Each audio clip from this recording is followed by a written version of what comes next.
Vou voltar aqui só para dar um... Ó, o Adolfo, tá online já, preparado. Ah, verdade, estão ali, dá Aposto. para ver os comentários. Boa noite, meus amigos. O Adolfo, o Palha, o Capela.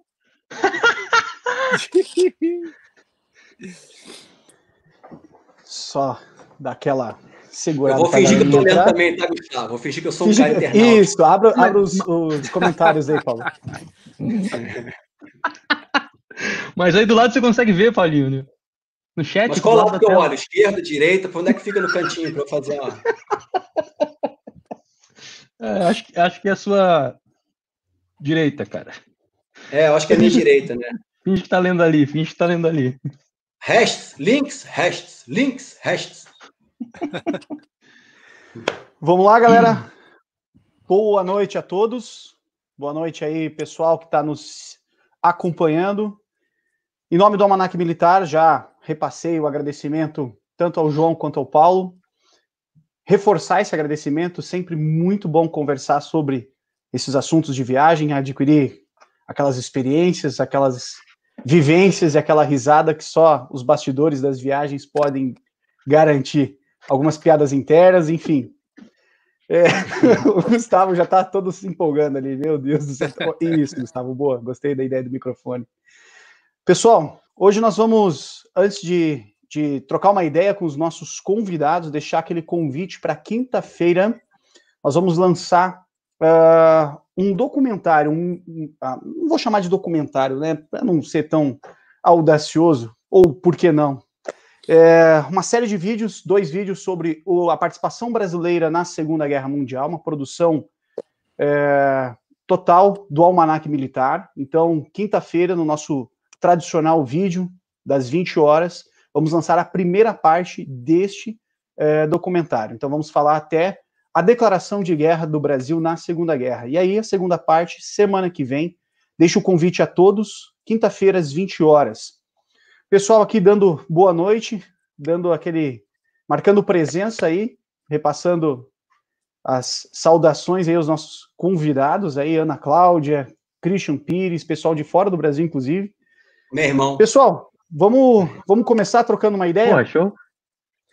Queria perguntar para vocês, assim, de cara, né, os 3 aqui já têm bagagem de viagem, acho que só eu que não saí ainda das Américas. Vocês já visitaram aí muitos locais, mas aí é aquele primeiro comentário, aquele primeiro toque, né? Onde que vem esse interesse, essa coisa louca de querer sair do Brasil, de querer sair da sua casa, investir um valor significativo para conhecer campo de batalha pelo mundo afora aí? Deixo aberto aí para quem quiser começar. Bom, como eu sou o mais velho... Estava demorando. Falando um pouco dessa incrível oportunidade que a gente tem de poder fazer uma espécie de turismo histórico, né, voltado para a Segunda Guerra Mundial. É o tipo da coisa que a gente já acompanhava dentro do nosso entusiasmo pela Segunda Guerra Mundial, pelo assunto, pela temática. A gente, ao longo dos anos, acompanhou a progressão, né, desse turismo histórico temático da Segunda Guerra Mundial. Talvez ele seja melhor representado pelo grande movimento que acontece na Normandia todo ano, por ocasião do dia D, né, no começo de junho. Talvez seja um dos melhores exemplos de como existe toda uma infraestrutura, né, para usar aquele velho clichê, voltada para o turismo histórico naquela região, onde ainda existem os bunkers, né, onde existe a estrutura hoteleira toda voltada para receber cada vez mais gente a cada ano, voltada para aquele local ali, e tudo que aconteceu ali, né, e todos os resquícios históricos do que aconteceu naquele momento culminante.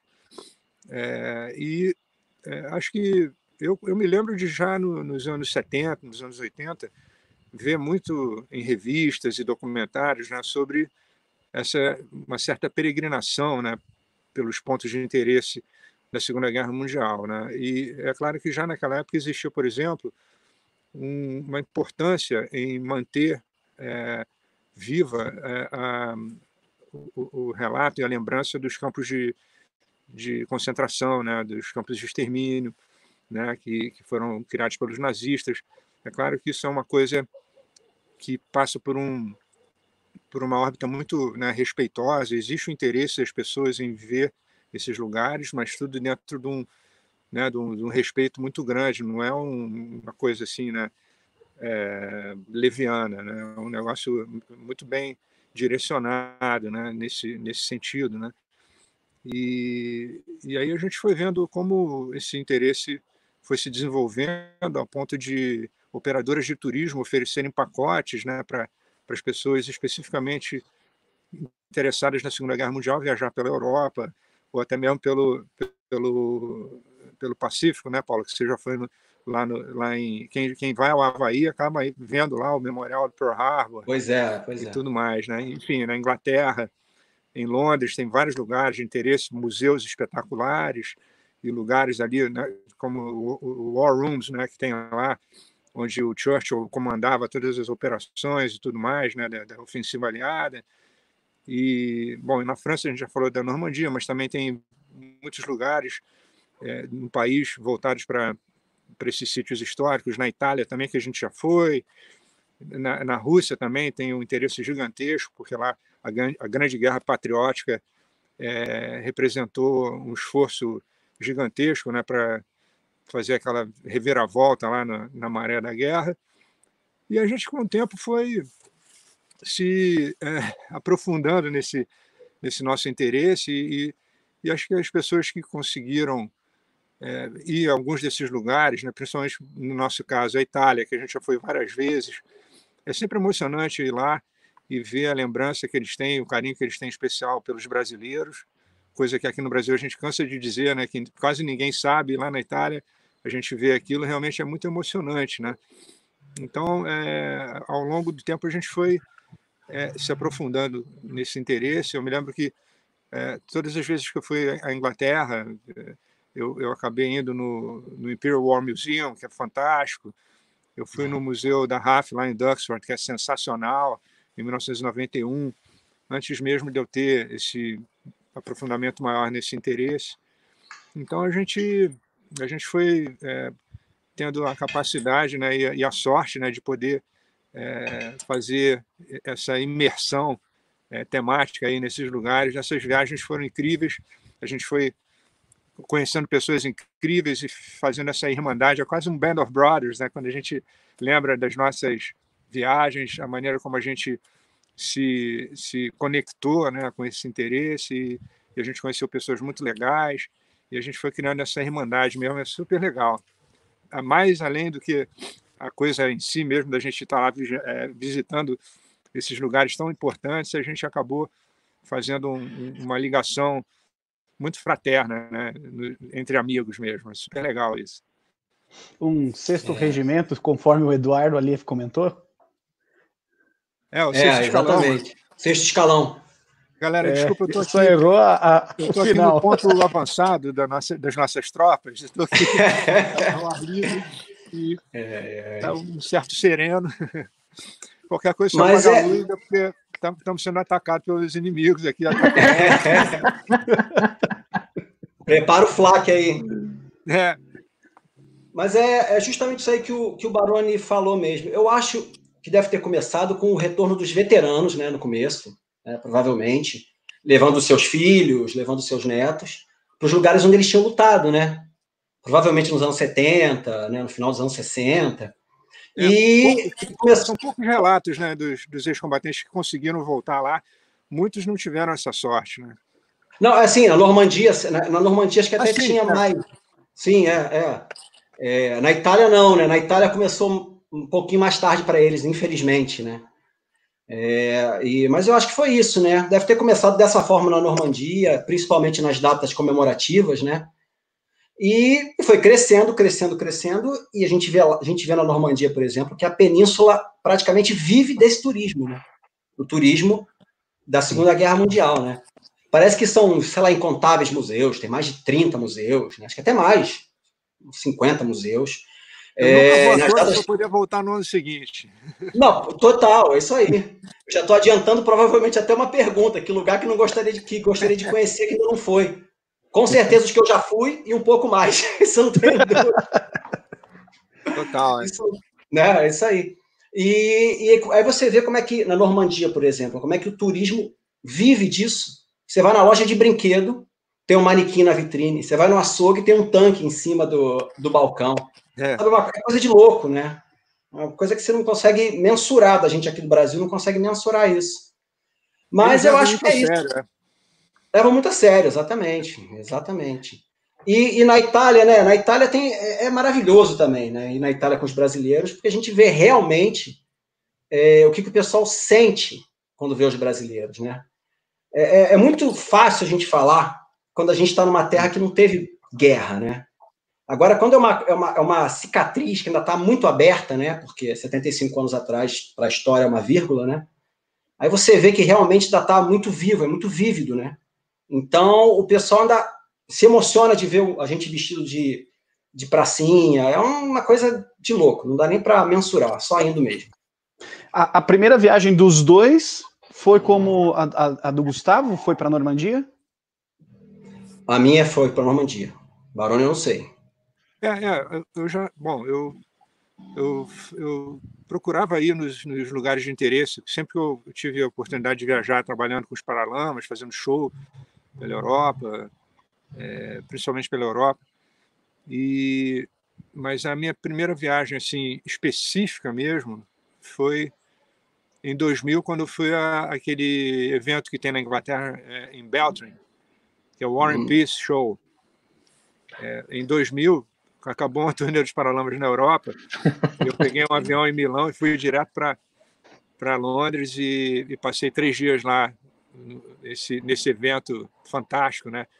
Que é uma espécie de Disneylândia para quem gosta do assunto, porque além de comercializarem todo tipo de militaria, antiguidades e reproduções, não sei o quê, e peças de veículos antigos, militares, ainda tem um encontro de veículos militares gigantesco com todo tipo de veículos de todas as eras, né?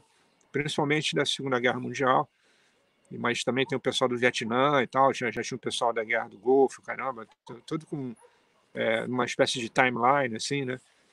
E esse evento, eu acho que foi o que marcou o meu início nas viagens específicas, assim, para abordar mesmo o turismo histórico, né, da Segunda Guerra. E até hoje esse evento acontece na Inglaterra, não é mais lá acho que era, se não me engano, era em Kent, se não me engano, era no litoral sul, né, abaixo ali de Londres, descendo para Bournemouth, por ali, a meio caminho, mas acho que eles mudaram o lugar, mas continua sendo o War and Peace Show. E é imperdível, é um negócio assim espetacular, de encher os olhos, são 4 dias de aglomeração, a gente está vivendo esse momento aí de não aglomeração, vamos ver o que vai acontecer. Um monte de eventos esse ano foram cancelados por conta da pandemia. Esse ano ia haver uma mobilização enorme para a Itália, né, em abril, para celebrar os 75 anos do final da guerra, foi tudo cancelado, né, infelizmente, mas a gente está falando da época que esses eventos ainda eram, né, era o comum, né, essa aglomeração toda. Lá na Inglaterra, eles têm um interesse gigantesco pelo tema, né, e tem um museu lá incrível em Bovington, um museu de tanques, espetacular também, que eu sou louco para ir lá também, para visitar e ver. Na época, parece em setembro, na época do verão, eles têm todo dia um evento com os tanques rodando, né, num display, é um negócio de louco, sensacional. E onde está o único Tiger funcionando, né?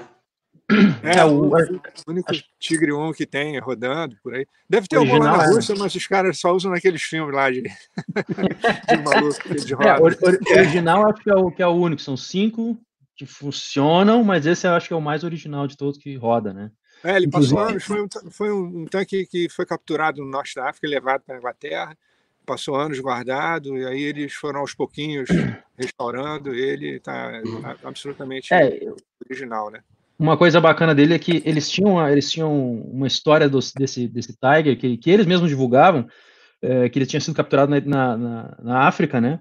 Mas ele contava lá que tinha Churchill pediu para um sargento lá, Supimpa, A missão do cara era capturar o Tiger, e há alguns anos atrás, se não me engano, eles mesmos desmentiram essa história, falaram que eles acharam documentação, que não foi bem assim que foi capturado esse Tiger, ele foi lá na África e tal, mas a história que eles contavam era um pouco diferente.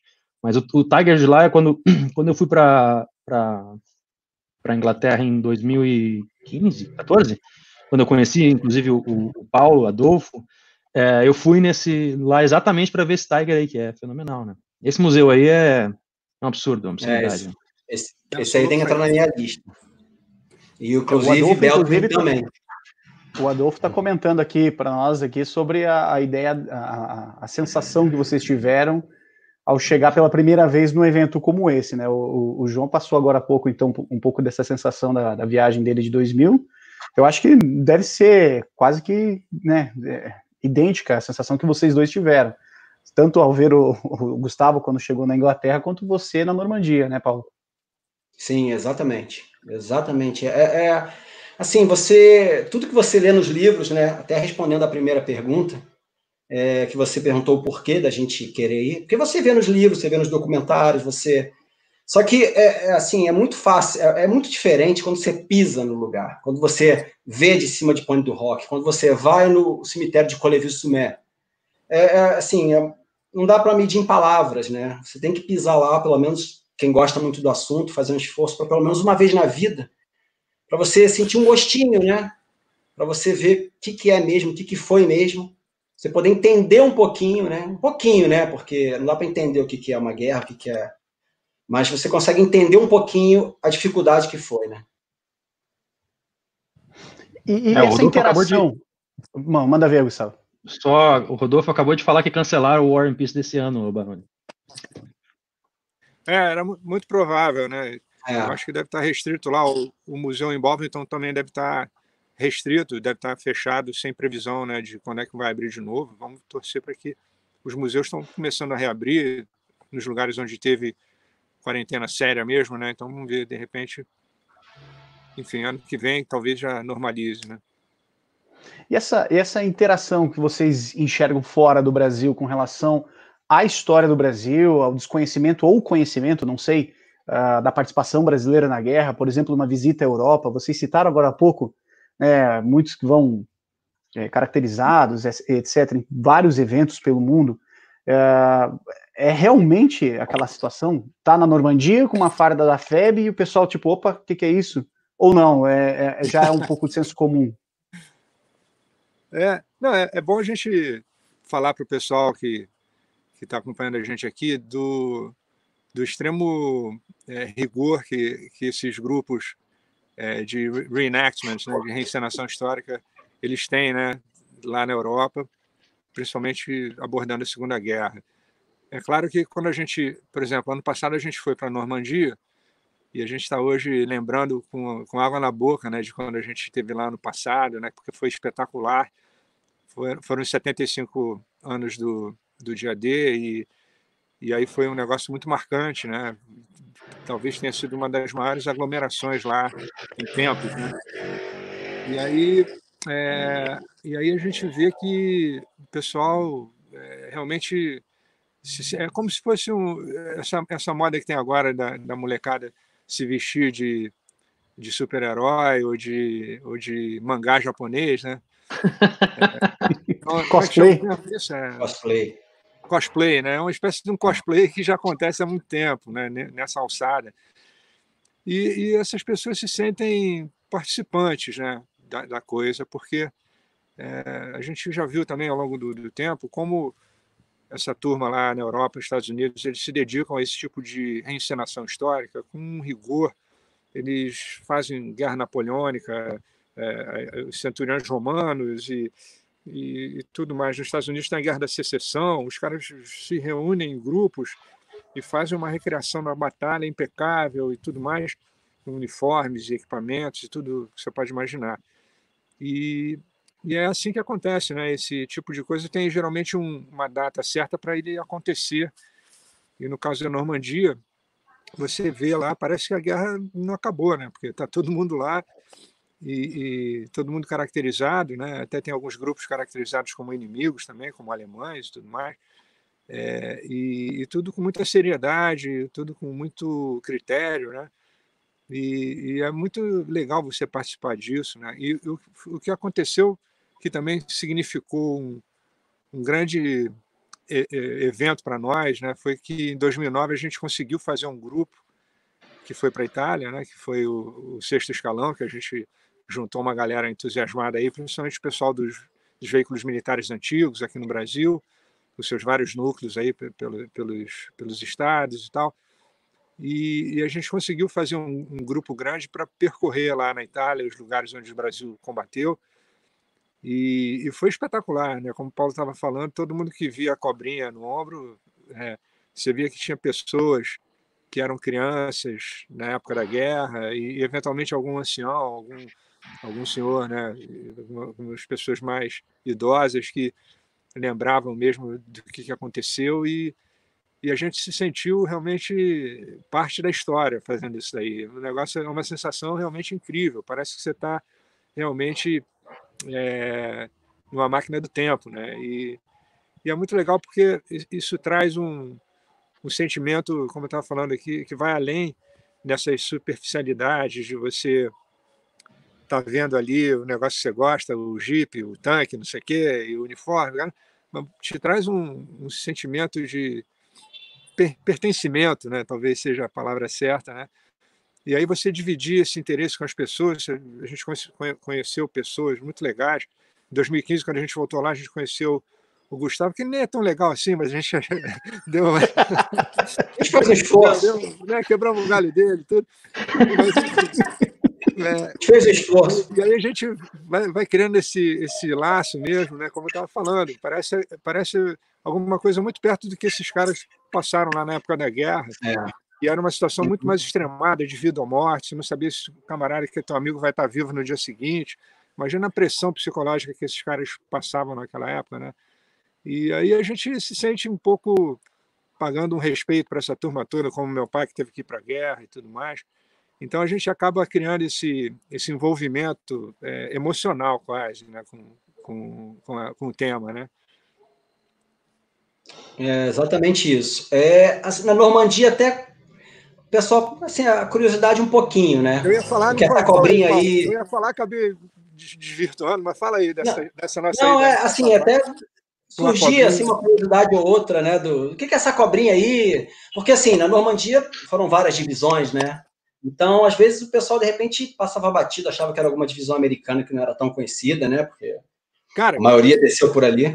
Me lembrei de uma história incrível. A gente na fila lá daquele simulador do DC-3, né? Porra, lembra? Aqueles dois canadenses lá, acho que eram canadenses, né? Não, holandeses. Né? Holandeses, não, era canadenses, holandeses, né? Não, os caras ficaram maravilhados. Eles ficaram assim, ficaram mais de meia hora conversando comigo com o Baroni, perguntando tudo. Na fila, a gente estava na fila para entrar lá no simulador do DC-3, da Cota, né?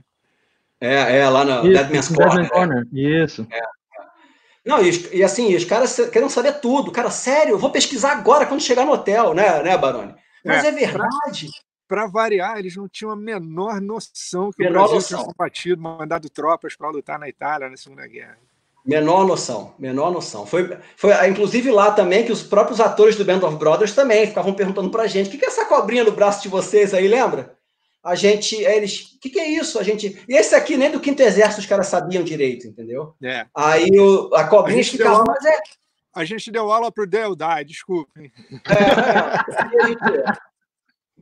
Isso aí a gente deixa para deixa para depois, né? Mas então, eles ficavam olhando. Na Itália é diferente, claro, né? Na Itália, todo mundo sabe. Parece que há essa questão de ruptura entre os frontes, né? Parece que o pessoal, óbvio, né, que comercialmente, talvez, tenha uma visão muito mais ampla sobre a questão ali francesa, sobretudo ali após a Normandia, e o fronte italiano, né? Claro. Muito menor. Então é interessante isso que você está falando. Se diga, as pessoas têm uma ideia um pouco equivocada, né, sobre o fronte italiano, porque os americanos começaram a subir ali da Sicília para a bota italiana em 43, né? E pouca gente sabe que foi o lugar onde mais morreu americano na Segunda Guerra, no fronte ocidental. É isso aí. E foi o lugar onde mais morreu alemão fora da Alemanha, na hora da defesa lá de Berlim. No fronte ocidental, o lugar onde mais morreu alemão foi na Itália, né? Então, a guerra lá não foi brincadeira, foi um negócio muito sério.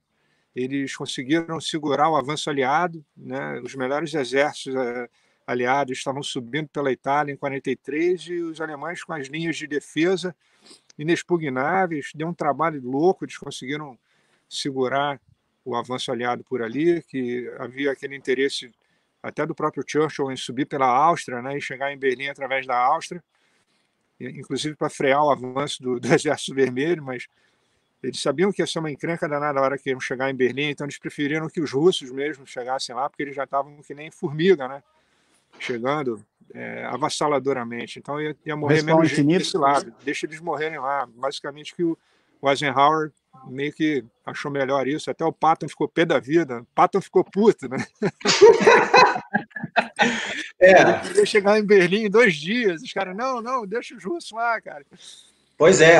Aquela história do ventre macio, como costumam dizer, não é bem assim, não, entendeu? Não era bem assim. Eu acho que essa construção em relação à visão que se tem hoje diante dos cenários de viagem, visitação, também está ligado ao que é produzido acerca desses cenários, né? A produção a respeito da Normandia, por exemplo, é muito maior do que, por exemplo, Monte Castelo fora do Brasil, né? Sim, não, até Roma mesmo, né? Roma foi libertada 2 dias antes da invasão da Normandia, né? E o pessoal nem fala. Se libertar, né? A gente sempre fala. E o pessoal, isso passa batido, né? Na verdade, o desembarque da Normandia meio que apagou isso, né? Da história, né? E foi o que o Baroni falou, era guerra dificílima, no norte da Itália, então, como é que você vai tirar alemão de morro, né? De buraco, de morro? Era uma coisa parecida com o Pacífico, imagina, né?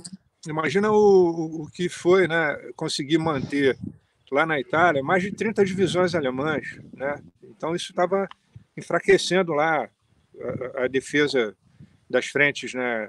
Oriental e ocidental pra caramba, né? Então foi muito importante manter o esforço no frente italiano, né? No Mediterrâneo, né? Sim, exatamente. E lá onde a gente passou várias vezes. Voltando para a nossa viagem, a gente teve a sorte de já ir. Quantas vezes vocês já foram à Itália, cara? Eu fui acho que umas 4. Eu fui 3 vezes. 3. Eu acho que eu fui 2009. Uma só. Meu Deus. 2000, como assim, Gustavo? Eu acho que fui. Não, acho que eu fui uma só, Itália. Não, minto, fui 4. E aposto que a mais marcante foi a dos 70 anos. Para mim foi. Sim, foi. Foi tão... a de 2009, lá do sexto escalão, foi marcante, mas a de 2015 também teve o seu valor, porque a gente viu como aumentou o interesse, né? Como tinha muito mais gente, e parecia que realmente aquela semente que a gente plantou, né? A gente se sentiu muito atuante, né? No sentido de tornar essa história mais conhecida para mais gente, e a gente acabou apenas dividindo esse entusiasmo com mais gente.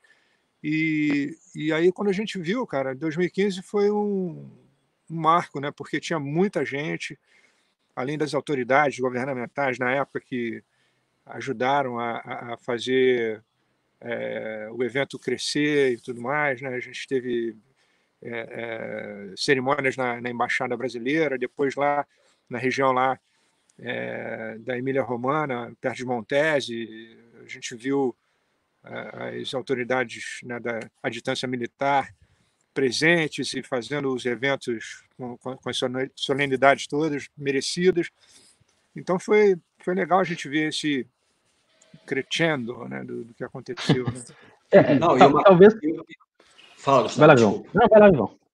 Não, e uma coisa muito importante, que 2015 teve mais que 2009. Papo de boteco. É verdade. A quantidade de veteranos, né? Porque em 2015 foi um monte de veteranos. Tivemos muita sorte, muito privilégio. É isso que vale a gente bater a bola, porque 2015 teve esse valor, porque há muitos anos não iam tantos ex-combatentes, já depois dos seus 90 anos, né? presenciar esses eventos, essas cerimônias, né? Então, realmente teve um valor realmente espetacular. A gente era emoção atrás de emoção, cara. Foi muito incrível. Foi a primeira ida do Seu Marino, né? Que o Seu Marino tem uma história dramática, né? Na Itália, lá em Montese, né? O seu e a maioria já faleceu, né? De 2015 para cá a gente já perdeu, acho que quase todos já faleceram. Então isso é uma coisa também que a gente sempre fala sobre essas viagens sobre a Segunda Guerra Mundial, que quem aproveitou, os veteranos aproveitou, porque a partir de agora vai ser cada dia mais difícil você poder viajar com um deles, né? Você imagina que o mais novinho vai estar com 95 anos hoje em dia, né? 94. É impressionante. Me lembrei de uma coisa agora, que em 2004, quando eu fui fazer aquele documentário do Brasileiro no Dia D lá na Normandia, que eram 60 anos, né? Pô! É engraçado que todos os jornais e toda a mídia estavam falando: possivelmente esse ano vai ser o último evento com a presença dos ex-combatentes. E, olha aí, inclusive a resenha que você fez foi muito bacana, do Klosterman, né, o Bruno? Foi fantástica, muito legal mesmo. E aí, você vê, ano passado, na Normandia, saiu um ferry boat da Inglaterra lá para a Normandia, com 300 ex-combatentes ingleses. Caraca, meu. É incrível isso, né? Todos eles com mais de 90 anos, né? Mais 90 e porrada, 95, 98. Isso é coisa de louco. Mas isso que o Baroni falou faz todo sentido, né? A gente sempre acha que a última comemoração grande vai ser a última dos veteranos, né? E, na verdade, isso é até um motivo para a gente querer com mais afinco ainda, né? E uma situação que me veio agora, baseado no comentário do pessoal aqui, né? Imaginar conversar com um veterano já é algo especial, ponto. Né? Você conversar com um veterano no local em que ele esteve atuando, né? Eleva o nível disso aí. Agora, vocês conseguiram presenciar o encontro de veteranos, pode ser os nossos veteranos ou não, aliados de modo geral, com veteranos alemães, ou enfim, do eixo, alemães ou italianos, etc. Rolou essa proximidade desses veteranos? Vocês presenciavam eles nos eventos? Inclusive deixa eu ver aqui, o Rodolfo Lourenço comentou que em 2015 foram 25 veteranos nossos para a Itália, né? Exatamente. Então, assim, esses eventos contemplam todos ou é só o nicho, assim? Eu lembro de ver alguns veteranos italianos lá em alguns eventos. Eu não lembro exatamente em qual cidade, mas em algum lugar que a gente foi, eu lembro de ter essa troca de figurinhas, assim. Um veterano brasileiro conversar com um italiano, eu tava num Jeep conversando com você, mas eu lembro de ver o burburinho ali acontecendo. O Felipe também mencionou que ano passado a gente encontrou dois veteranos alemães, né? Um paraquedista e um Panzer. E sim, o paraquedista assim, eu entrevistei no Brasileiro no GAD, inclusive. É verdade, você falou, é verdade. É verdade. Ele era do sexto regimento lá do Vanderheit, em Carentan. É no mínimo curioso a gente estar falando aqui sobre os bad guys, né? Os bandidos, né? Os inimigos. E é claro que isso é uma questão muito delicada, porque não existe apologia, não existe absolutamente nada nesse sentido, né, na nossa conversa e no nosso interesse. É apenas o interesse militar, o interesse histórico, do confronto, do conflito. E o conflito vai além do conflito armado, vai o conflito moral mesmo, o conflito ético, né? E aí na ocasião que quem quiser ver o documentário vai ver uma frase muito contundente que esse veterano alemão falou, que ele está ali, ele foi lá para ver os lugares onde houve o combate, eles perderam a guerra, tudo certo, a Alemanha está até hoje se recompondo, né, dessa situação toda. E lá na Alemanha a gente pode falar também que existe um turismo histórico da Segunda Guerra Mundial gigantesco, né, com pontos de interesse e tudo mais, e eles fazem questão de deixar isso vivo para que nunca mais aconteça, né? Então esse veterano alemão falou uma coisa muito contundente, que era uma coisa simplória, que no fundo é o que acontece com os caras que nem o meu pai, que teve que ir para a guerra. Ele falou que se ele fosse francês, ele ia lutar pela França, se ele fosse inglês, ele ia lutar pela Inglaterra, ele era alemão, teve que lutar pela Alemanha, né? Então, no final da ponta, né, é sempre o soldado que está lá e ele tem que obedecer a ordem e não tem que perguntar. Estamos falando do plano militar, né? Claro, não estamos falando de outras coisas terríveis nessa linha de comando, né? De crimes contra a humanidade, de crimes de guerra, essa situação toda. Mas essa análise que a gente procura fazer, né? Do respeito pelas pessoas que sofreram com a guerra e tudo mais, passa muito por isso, né? Exatamente. É uma coisa que, um pouco depois do fim da guerra, né, que Hollywood fez sempre o inverso, né?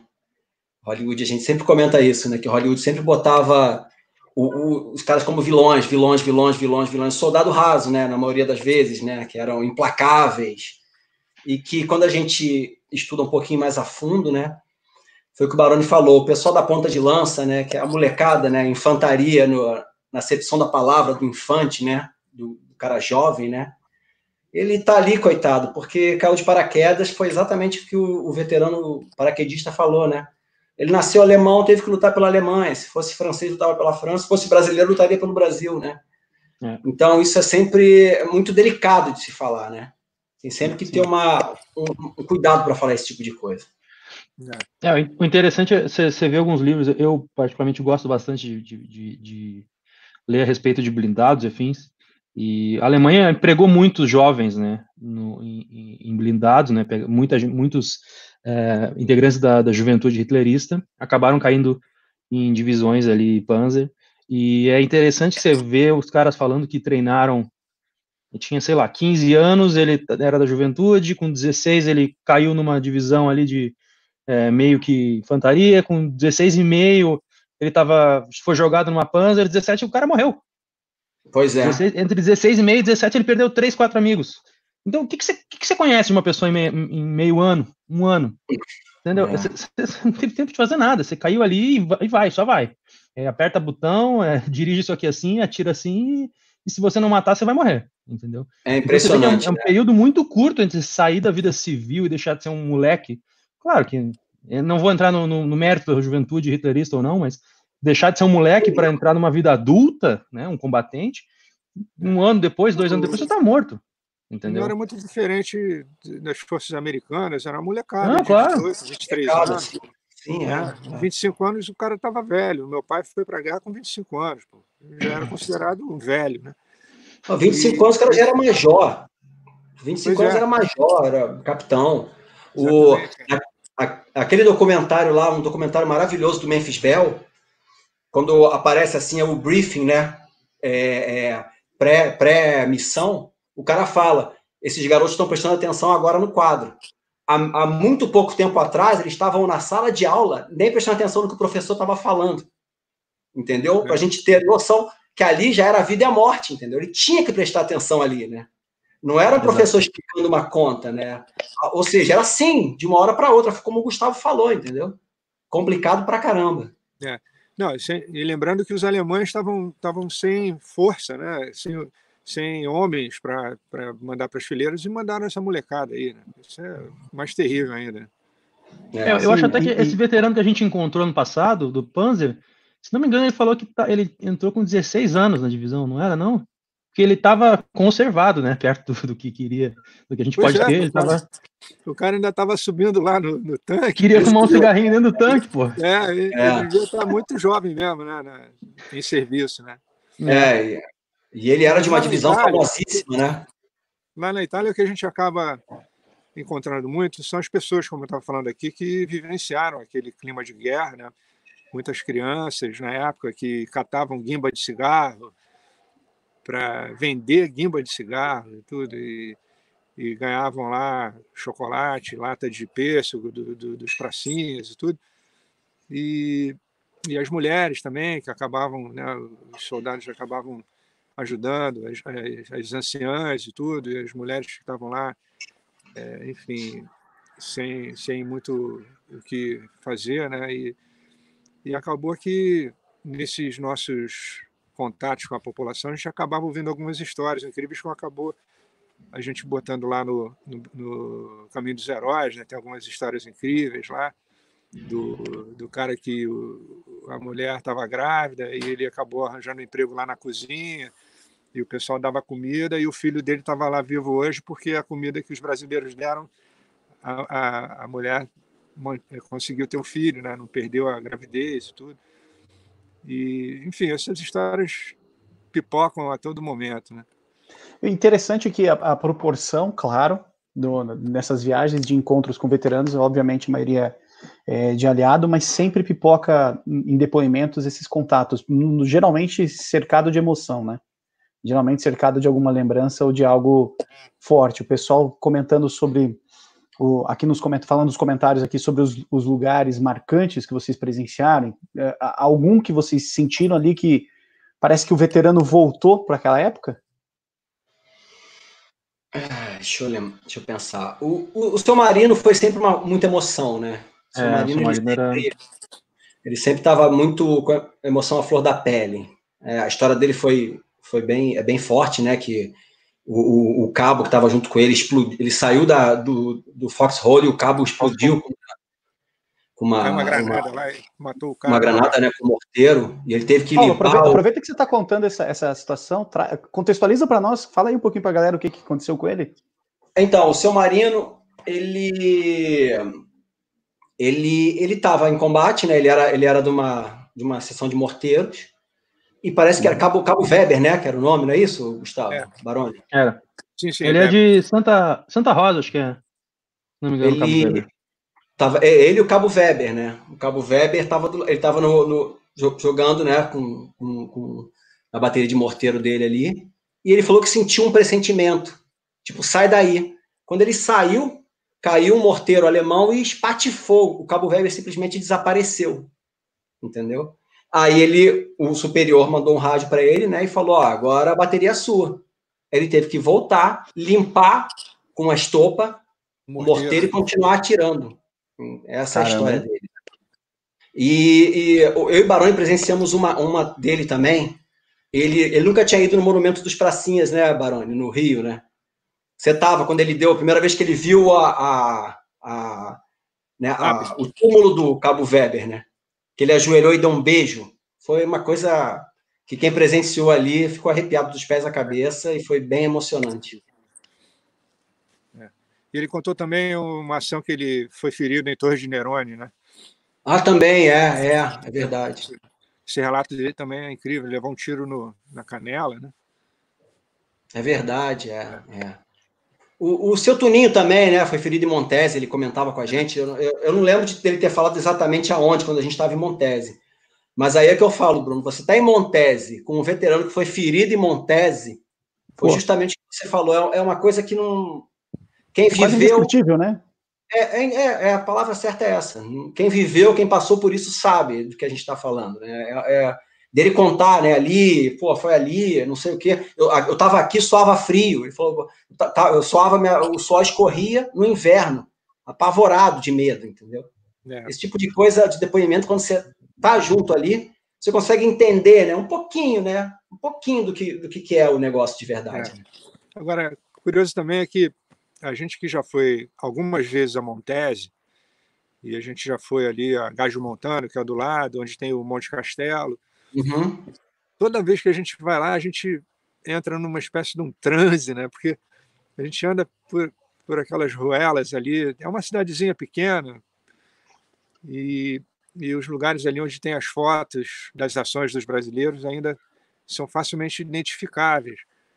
E a gente vai andando por aqueles lugares e pensando o que aconteceu ali durante o combate. É um negócio que realmente te dá um frio na espinha, né? Tem uns lugares ali onde tem alguns buracos de bala, tem a fontezinha d'água, tem um bebedouro de água na praça, que está cheio de furos, ele foi recuperado, mas deixaram um pouquinho lá os vestígios da guerra. Tem uma outra ruela ali onde tem umas grades de janela, grades meio medievais, assim, com furos de bala. Um negócio muito louco, assim, essa sensação que você tem de estar passando por aquele lugar ali onde realmente o bicho pegou. é impressionante, né? E o dia que a gente, as várias cerimônias que a gente presenciou, o dia que a gente foi a Monte Castelo, o lugar onde a gente, volta e meia, tem uma cerimônia lá do local onde foi a última patrulha do Max Wolff, Riva de Bicha, né? E é sensacional, é emocionante pra caramba. Toda vez que a gente vai lá, a gente não cansa de ir no mesmo lugar e ver aquele cenário, que é muito bonito, é uma região muito bonita, né?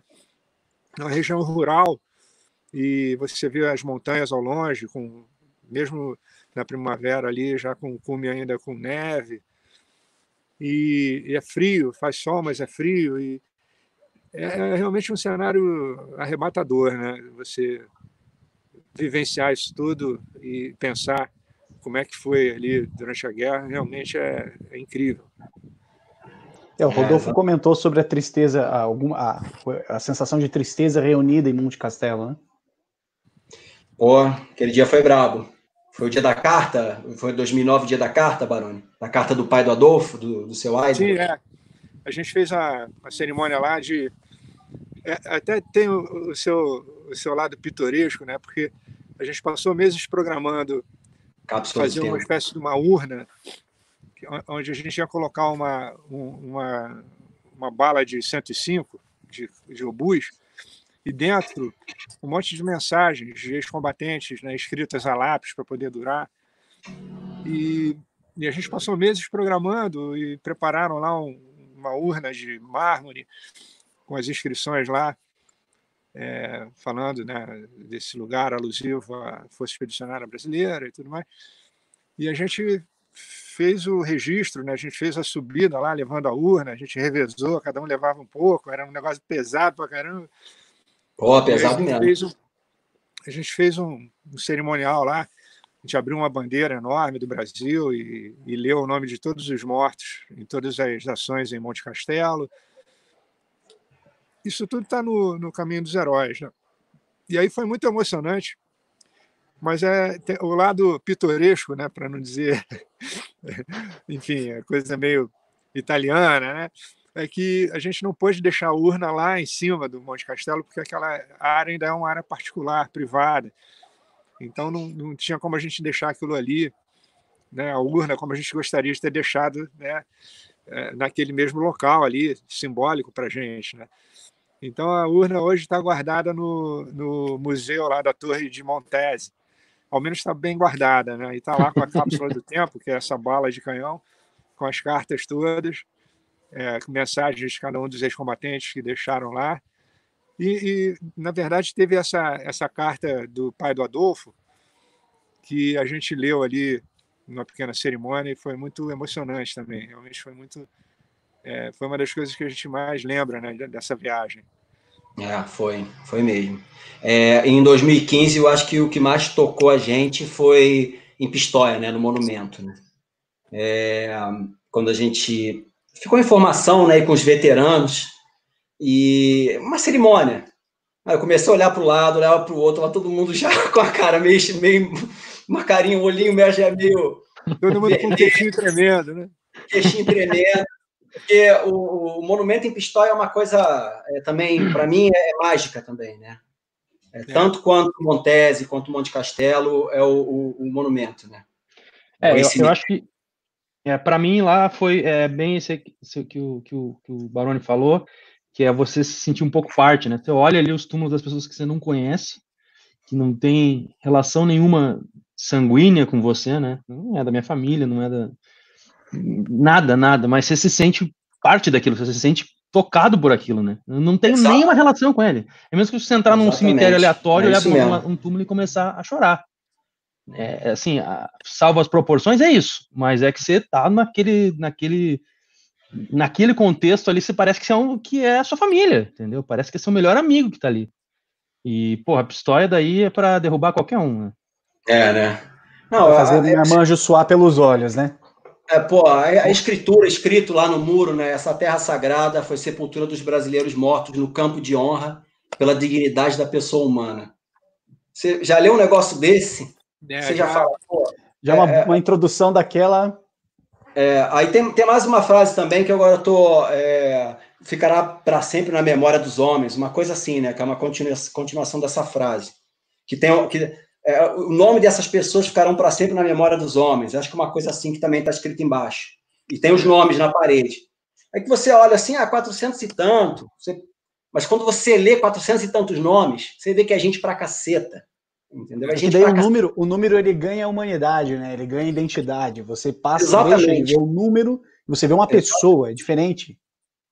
Não, aí você já lê isso, quando você chega lá, aí você vê a bandeira do Brasil tremulando, né? Porque tá sempre lá frio, sempre ventando.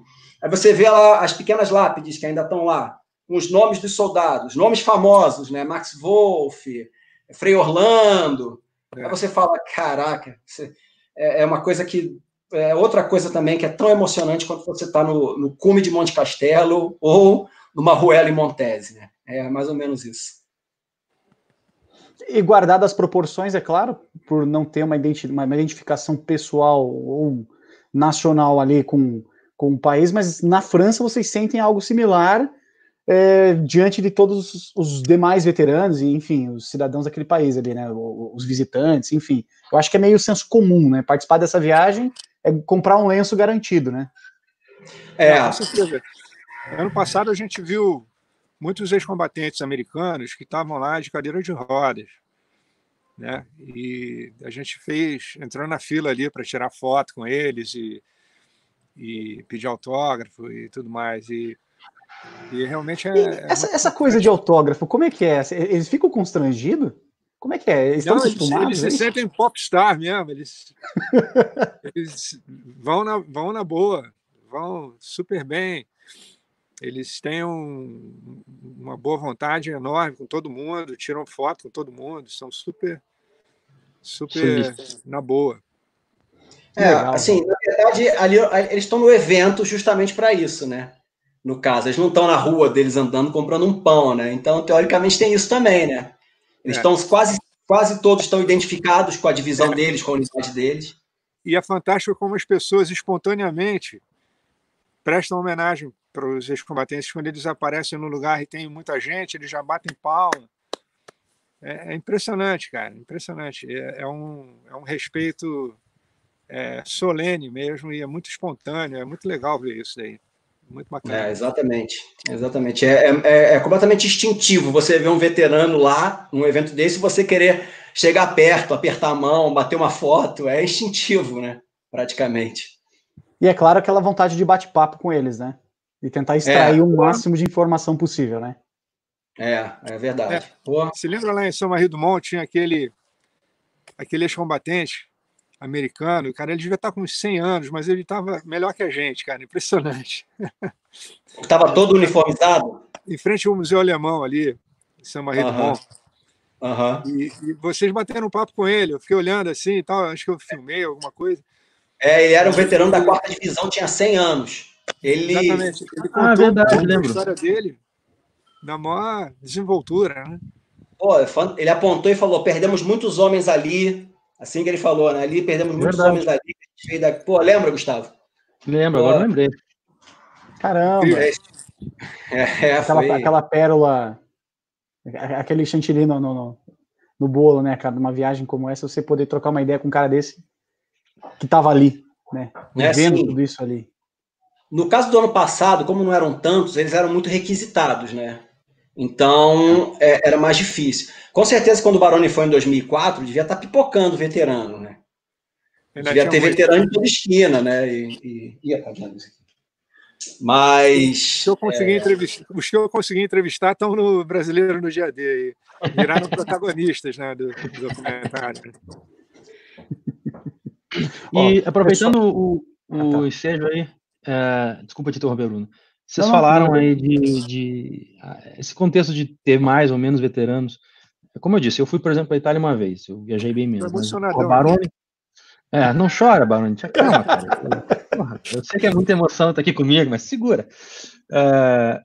Vocês que já viajam há muito tempo, e pensando nessa evolução de pessoas envolvidas em 2009, 2015, o que vocês têm visto, tanto de brasileiros como de não brasileiros envolvidos nesse evento? Porque você falou que você foi lá no show em 91, você já viajava. Então, quanto mudou de lá até aqui o evento em si e quantos brasileiros, assim, quão mais a gente vê brasileiros. Na Normandia, tudo bem, a gente tem aquela coisa da Band of Brothers e whatever, mas o Brasil na Itália é um pouco mais complicado, né? Como é que você vê essa evolução, Baroni? Você também, Vivo? Você também já viajou bastante. Como é que vocês veem isso, assim? Só na Itália ou em geral? Não, em geral. A gente vê brasileiro... Acho que é o engajamento do brasileiro, né? Não, é impressionante. Acho que o Brasil tem uma forma de... Bom, até pouco tempo atrás, né, enquanto a economia estava deixando, né, o brasileiro estava viajando muito. E nessa leva aí, né, do turismo em geral, o turismo histórico está ganhando muito espaço, né? Teve ganhando muito espaço. As pessoas vão para a Pirâmide do Egito, mas também vão para a Normandia, vão para a Inglaterra e acabam indo no Imperial War Museum, fazer o circuito lá da Segunda Guerra, né, do War Rooms e tudo mais, como eu estava falando, e isso está com um crescimento exponencial, né? Muita gente realmente vai viajar especificamente com esse interesse pelos sítios históricos da Segunda Guerra Mundial. A gente estava falando agora há pouco dos campos, né, de concentração. Eu não tive a sorte, nem passei perto. E se eu tivesse uma oportunidade, eu até iria, mas não tive a chance ainda de ir num local desse, né? Mas o Paulo mesmo já foi. E eu acho que tem um interesse, eu acho que é um interesse válido, um interesse histórico, um interesse que vai de encontro, né, uma temática muito séria, né? E essas pessoas não vão lá para comer cachorro quente, né?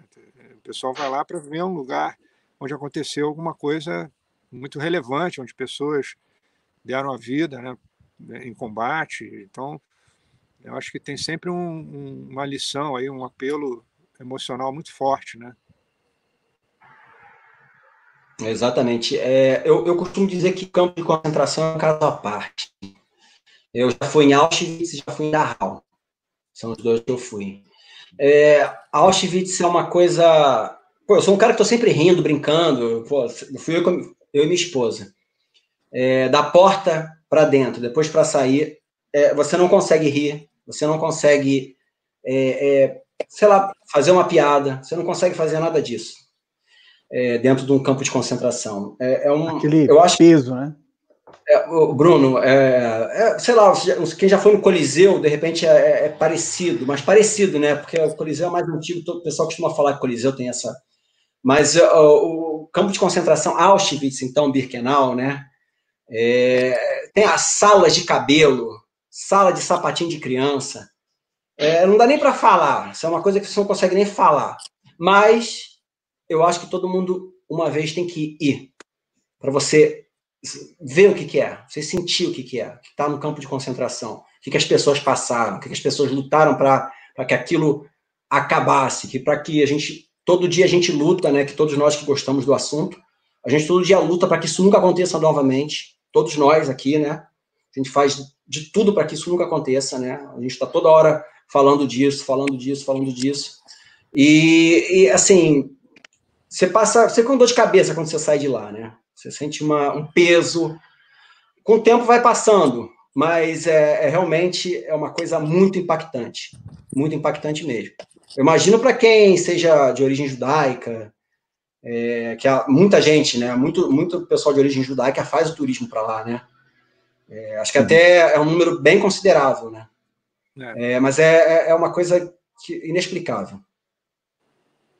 Muito forte, né? Aqui em Curitiba nós temos... guardadas as proporções, é óbvio, o Museu do Holocausto, mantido por uma instituição nacional, e a mensagem que se passa ali é uma mensagem, segundo a própria diretoria, enfim, o que é mostrado dentro do Museu do Holocausto, uma mensagem que está linkada aos demais museus do Holocausto, então aí dos Estados Unidos, os europeus, enfim, e também alinhado com as mensagens de nunca nos esqueçamos, que os campos de concentração passam. Então, se essa distância, nós que estamos aqui, visitamos e sentimos aquela, sabe, aquela opressão, aquela coisa do tipo, como conseguimos chegar a este ponto? Eu fico imaginando entrar numa sala, por exemplo, com as câmaras de gás, né? Ou ainda aquela porta de entrada com o hall de entrada e a linha do trem, né? Como se fosse uma porta só de entrada. Então é algo Rabat Fry. É aquela coisa para te fazer refletir, te fazer pensar, e é aquela mensagem que o João falou no começo, né? Vivenciar isso é presenciar a história para que nós não nos esqueçamos e não cometamos os mesmos erros, né? E ainda assim, existem pessoas que negam o Holocausto, por exemplo. Então, é inadmissível, inadmissível. Absurdo, coisas que uma viagem como essa conseguiria trazer com conhecimento absurdo para uma pessoa dessa. Eu acho que, enfim, o melhor de todas essas viagens não são só as experiências e as amizades, mas os sentimentos que ela gera, né? Com certeza, a cada viagem que vocês vão, vocês voltam com algo a mais, né? Sem dúvida, sem dúvida. E vontade de voltar, né, nesses lugares, né? A gente... Parece que sempre faltou um detalhe para visitar, né? Normalmente sempre falta. Muito. Não tem como não voltar. Você sempre descobre que você não foi em algum lugar quando você já voltou, né? Ah, você foi? Não. Como você não foi? Era ali do lado, virava mais... E sempre o amigo faz algo que é melhor do que você, né? É isso aí. A grama do vizinho é sempre mais verde. É sempre assim. Pessoal, algumas perguntas, alguns comentários, enfim, passou muita coisa, vou tentar dar uma peneirada aqui. O pessoal estava comentando, lá atrás, quando nós estávamos falando sobre a Itália, etc., vocês comentaram de nomes famosos, etc., vocês presenciaram ou estiveram em contato com trabalhos de familiares ou de instituições não linkadas à questão de governo, no quesito de preservação, construção de monumentos, mausoléus, enfim, coisas que remetam à preservação de memória? Esse foi o César Augusto que perguntou isso há algum tempo já. Bom, o que a gente está vendo recentemente, em Montes Claros, o Júlio César, da Sala de Guerra, conseguiu um negócio espetacular, que foi fazer um monumento lá em homenagem ao cabo... desculpe, não estou me lembrando exatamente o cidadão lá de Montes Claros que morreu, era um cabo, né, da FEB, que morreu em combate. E havia uma proposta já há muitos anos de fazer um monumento em homenagem a esse herói local, né?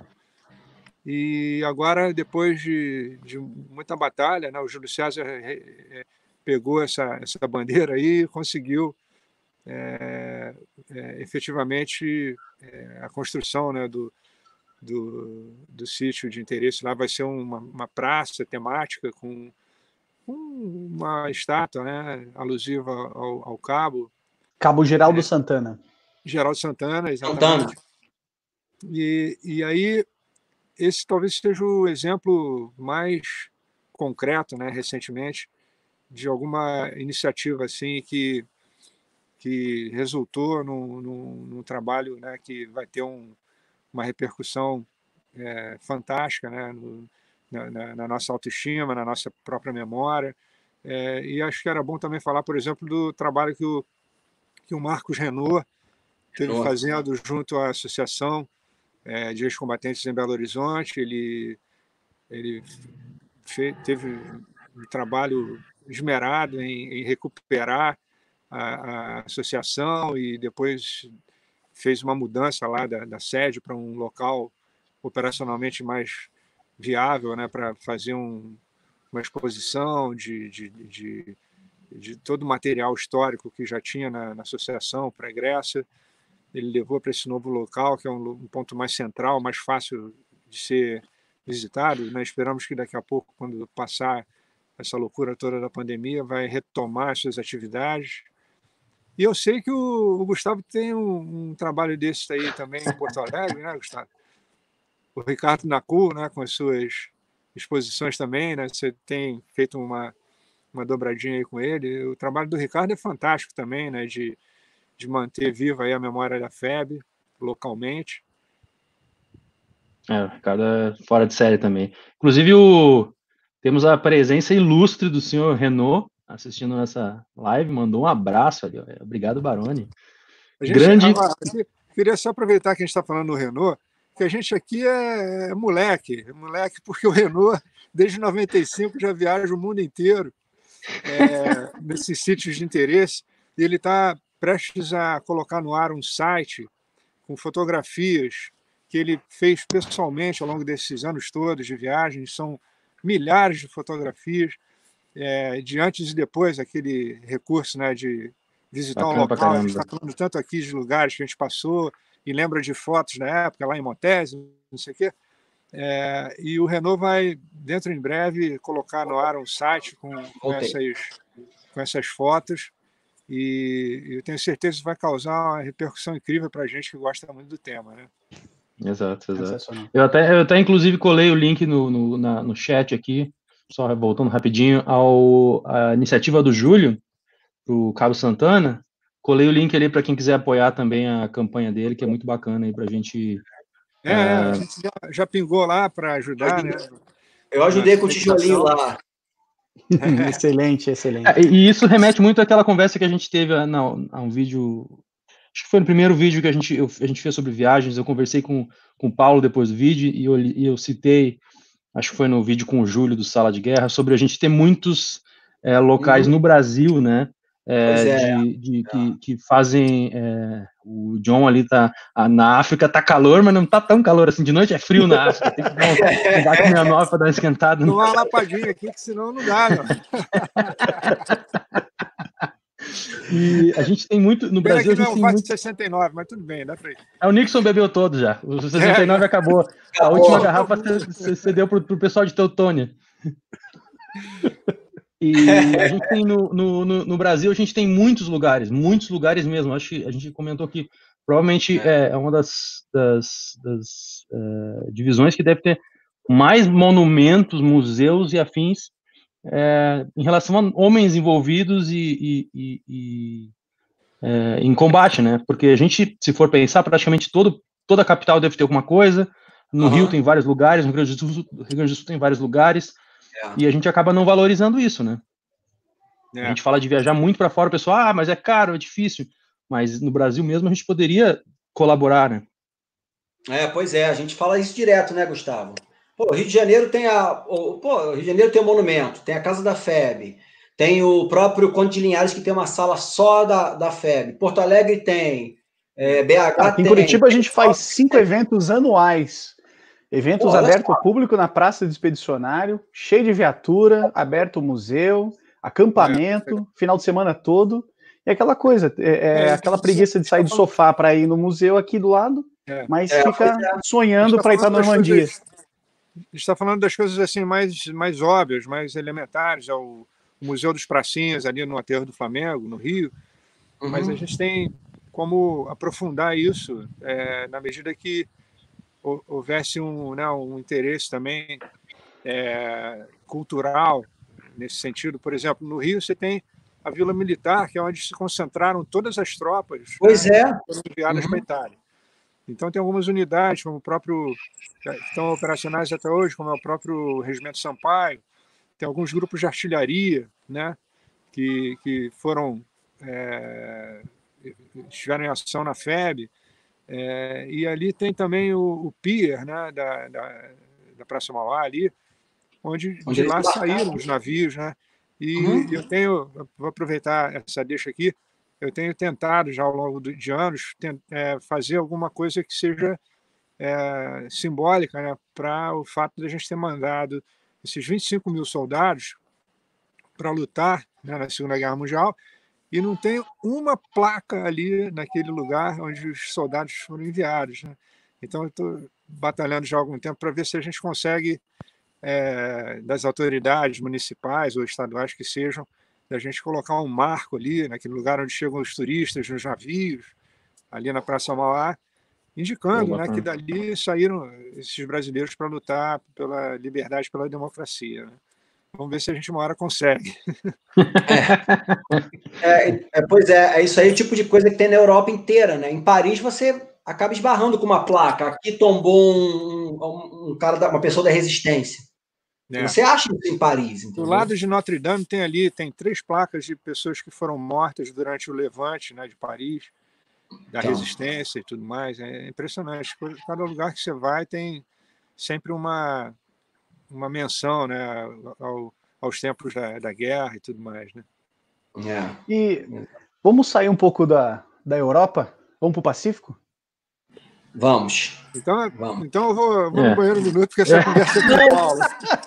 Não, gente, assim, Pacífico é um lugar que eu quero conhecer o Pacífico, né? Assim, e o Ojima, tenho vontade de conhecer, né? Okinawa. Eu conheço o Pearl Harbor, que, como você falou, Bruno, as pessoas vão para uma coisa e fazem outra, né? Eu surfo, né? Sou surfista. Então eu fui para o Havaí. Tinha um Pearl Harbor no meio do Havaí, por um acaso, entendeu? Mais ou menos isso. Mas fui para ele dar uma surfada e acabei achando uma base. Pois é, entendeu? Mas aí você já vê o lado americano, né? Como os americanos, no próprio terreno deles, como eles falam. Isso sim é uma supervalorização, né? Do veterano, da história. Assim, se na Europa tem um cemitério americano gigantesco, né? Em Colleville-sur-Mer, que é lindo, maravilhoso, que é bancado pelos americanos, né? Você imagina na própria terra deles, né? Então, Pearl Harbor é uma Disney. Tem um cinema 3D gigantesco, né? Aí você pega uma balsinha, você vai para o Arizona, aí você sobe naquele monumento do Arizona, você vê que ainda está vazando óleo até hoje no Arizona. Cara, né? Que é uma coisa... eu estava pensando em te perguntar isso. Eu tenho uma curiosidade absurda de saber de alguém que esteve lá, o óleo hoje. Aquilo é verdade. real? É real. Eu bati foto, só que não deu para ver direito, mas é real. Sim.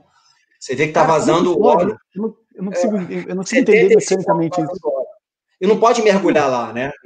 É proibido mergulhar.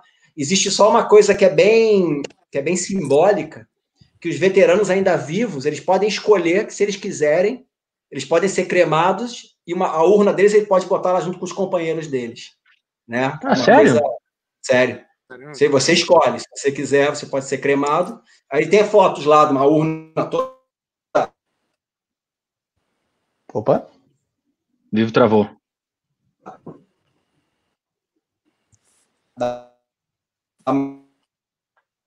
Paulo, calma aí, que eu acho que você tá travado. Americana, não é uma pegadinha. Você bota lá. Voltei? Calma, Paulo. Voltou ao vivo. Calma aí que você tá meio robô. Você travou quando tava falando de Montese. Isso é uma pegadinha. Eu travei quando eu dei boa noite. Boa noite. Cara, logo depois do óleo, a gente já começou A minha melhor experiência sobre o Pacífico é um filme chamado Além da Linha Vermelha. Boa. E o Paulo travou de novo. Travou de novo. O sorriso dele. Pelo menos ele é fotogênico, ele tá bem. Tá bem, tá sorrindo. Eu parece que tô infartando. Onde é que eu estava? Onde é que eu estava, Calma? Voltei. Na hora da urna. Que os ex-combatentes podem escolher ser cremados e botarem a urna lá. Falei que a urna é linda, que eu vi foto da urna, a urna é linda, aí você escolhe se você quer ser enterrado com seus companheiros, né? É coisa de louco, né? Quando eu fui, foi de 2014 para 2015. Foi em janeiro. Tô aqui? Mais ou menos. Paulo, tenta sair e entrar de novo, de repente, para dar uma zerada no cachê aí, de repente.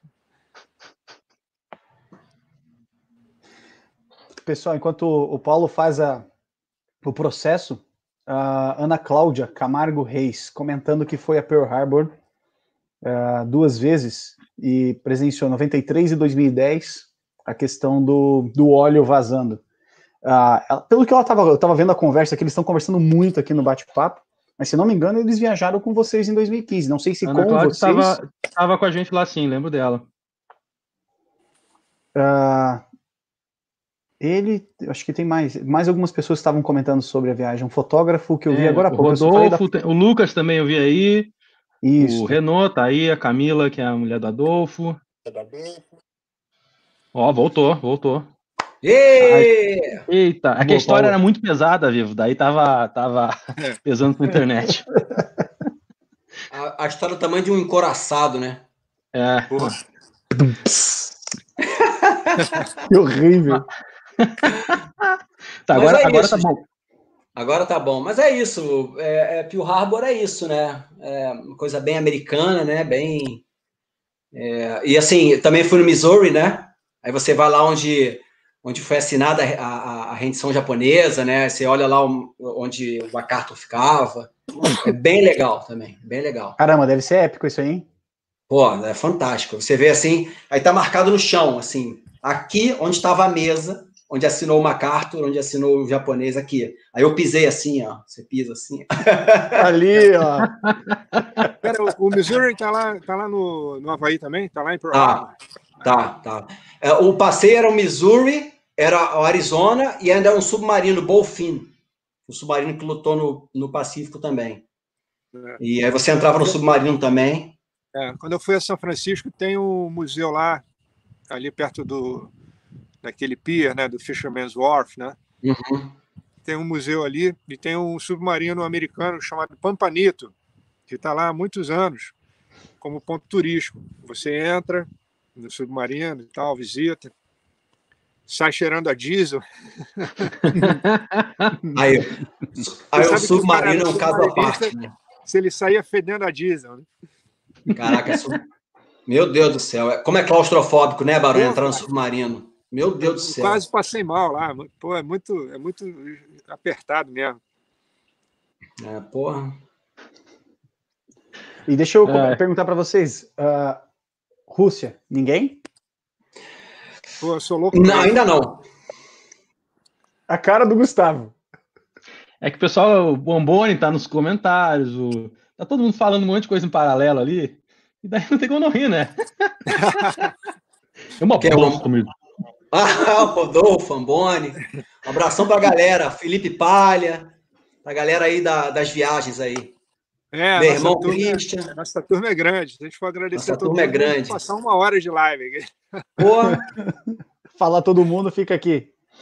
Tá, Rússia ninguém, mas ali, Bélgica, Holanda, mais fácil. Esses caras já foram lá para as Ardenas já e tudo, né? As Adidas. Gustavo, você foi para Bastogne. Você, Paulo, foi? Fui com o Gustavo. O Gustavo foi 2 vezes, né? Eu fui uma vez com ele nessa agora ano passado, antes da gente ir para a Normandia. Pô, eu sou louco Cara, para quem gosta do Band of Brothers, ou seja, 100% das pessoas que curtem Segunda Guerra Mundial, que não existe, não tem como não. Outra coisa que não dá para mensurar. Você chegar ali, você vê na beira da floresta de Foy, né? Você vê a cidade assim, você fala, era aqui que os caras estavam, né? Era aqui que uma coisa bem marcante. Também é outra coisa que não tem preço. Né, Gustavo? A gente foi no verão, de dia, e a mata ia fechado, assim. Você imagina no inverno, né? De noite, o horror que não deve ter sido aquilo ali. E as trincheiras todas lá? Todas lá. Incrível, né? A gente está falando aí do Band of Brothers toda hora, mas é importante a gente frisar como os filmes e as séries acabam dando um impulso nesse interesse todo, né? Porque a gente fala toda hora, por exemplo, Resgate do Soldado Ryan. Depois daquele filme, cara, eu garanto que 100% dos americanos que vão à Europa acabam indo para a Normandia, cara. E os americanos viajam muito, né? Com certeza. Agora, nesse lugar aí na Bélgica, eu tenho certeza que chega essa época do ano lá, na primavera, no verão, a galera vai em peso para ver esses lugares aí onde rolou, né, a Batalha das Ardenas ali, pô, é uma parte icônica, né, da Segunda Guerra Mundial. E eu tenho certeza que esses filmes e essas séries acabam ajudam a impulsionar, né? Nesse interesse, né?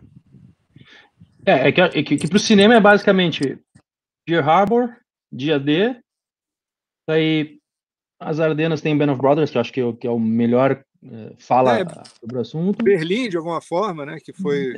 Depois é a Alemanha. Eindhoven, Bastogne, né? talvez pegar ali Ninho da Águia, talvez alguém. Curiosidade, alguém já foi? Não. Vários amigos nossos foram, dizem que é sensacional também. O Felipe esteve lá, mandou. O Felipe foi. Esteve lá. Felipe o Renault. Renault.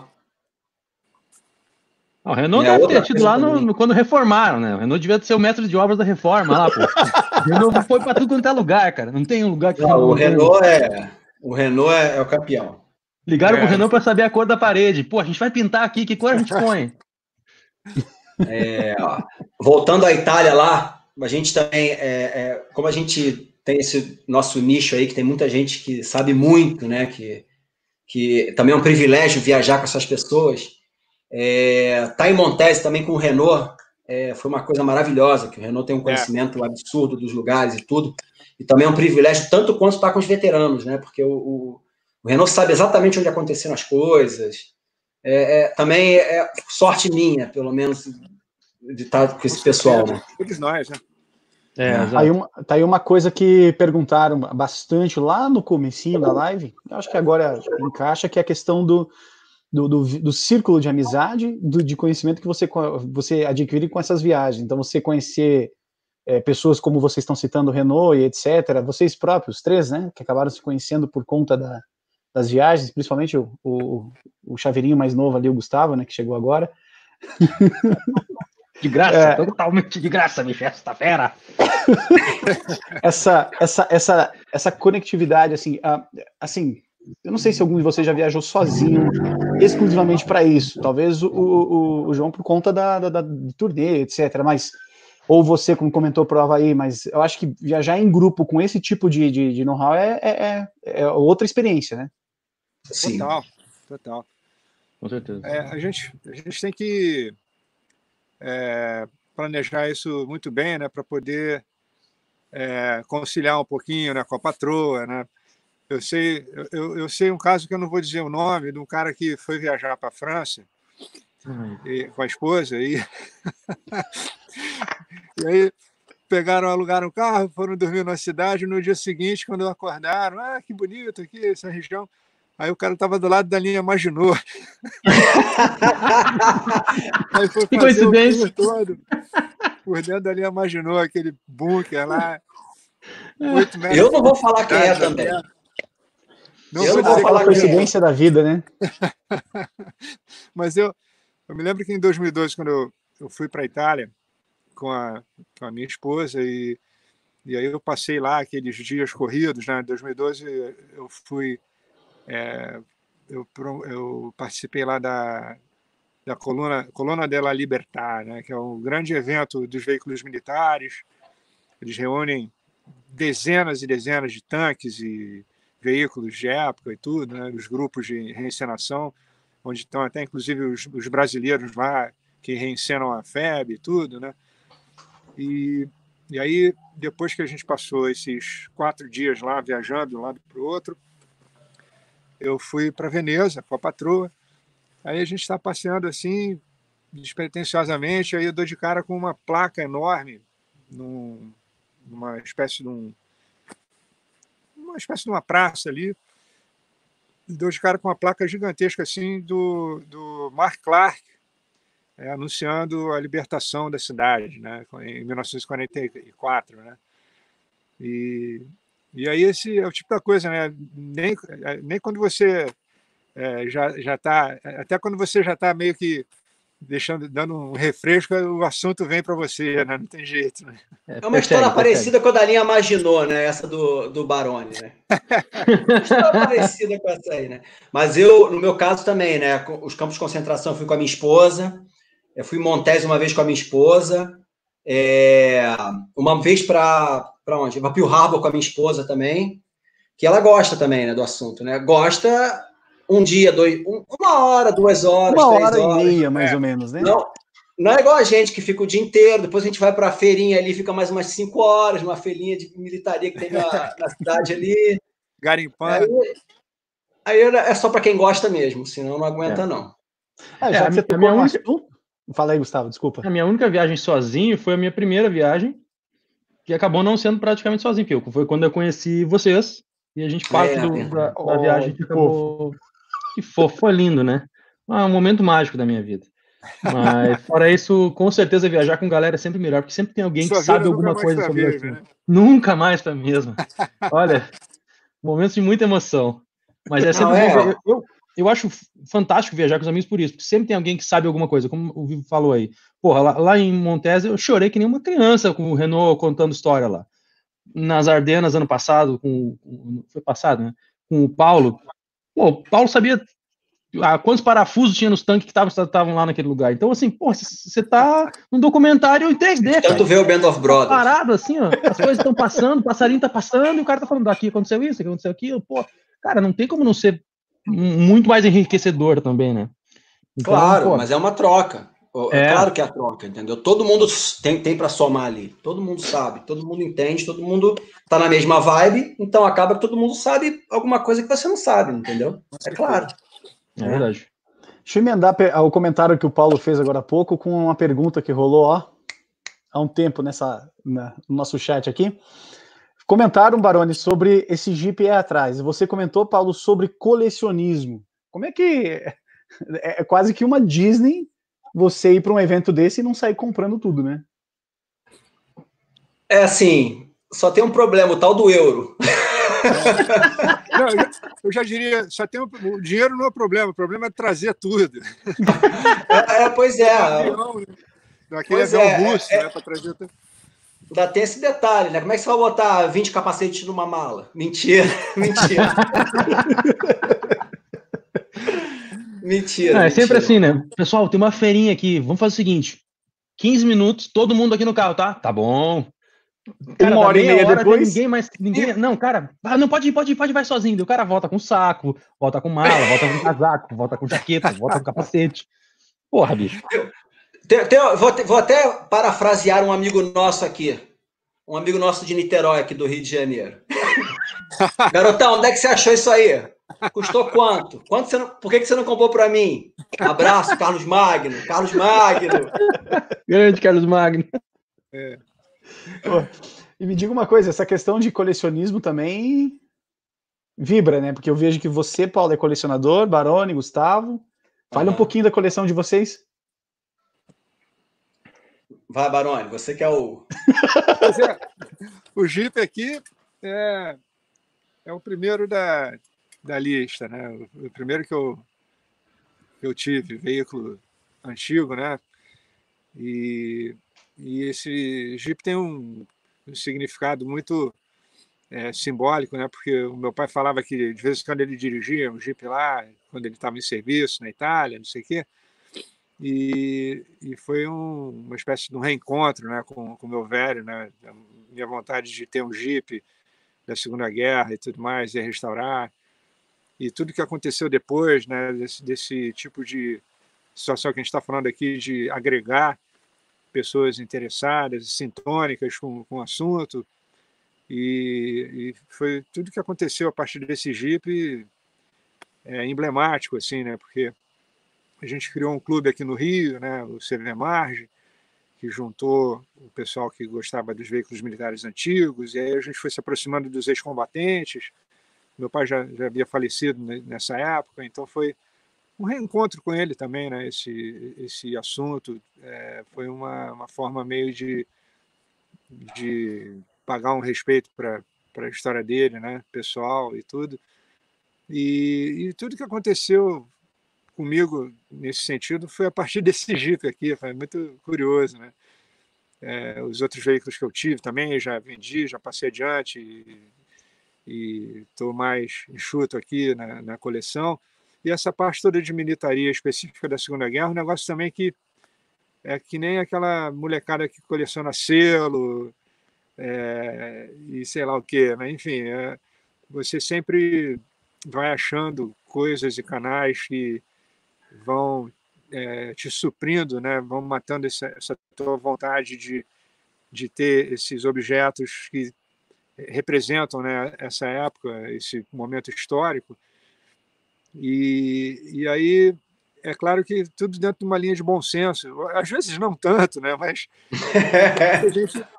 a gente tem um limitante, né? Não dá para ter tudo, né? Até porque a gente sabe que existem níveis, né, de capacidade, né, de poder de aquisição que cada um tem, e é legal também que você vê isso tudo muito respeitado, né, entre as partes, né, os nossos amigos que têm coisas e essa interação, cada um que tem um objeto raro é como se você tivesse ele também, né? Como compartilhar isso, porque não adianta você comprar um negócio e guardar dentro de um guarda-roupa na tua casa que ninguém vai ver, ninguém vai saber. Não, o grande barato é você mostrar, pô, eu consegui aqui uma faca enferrujada.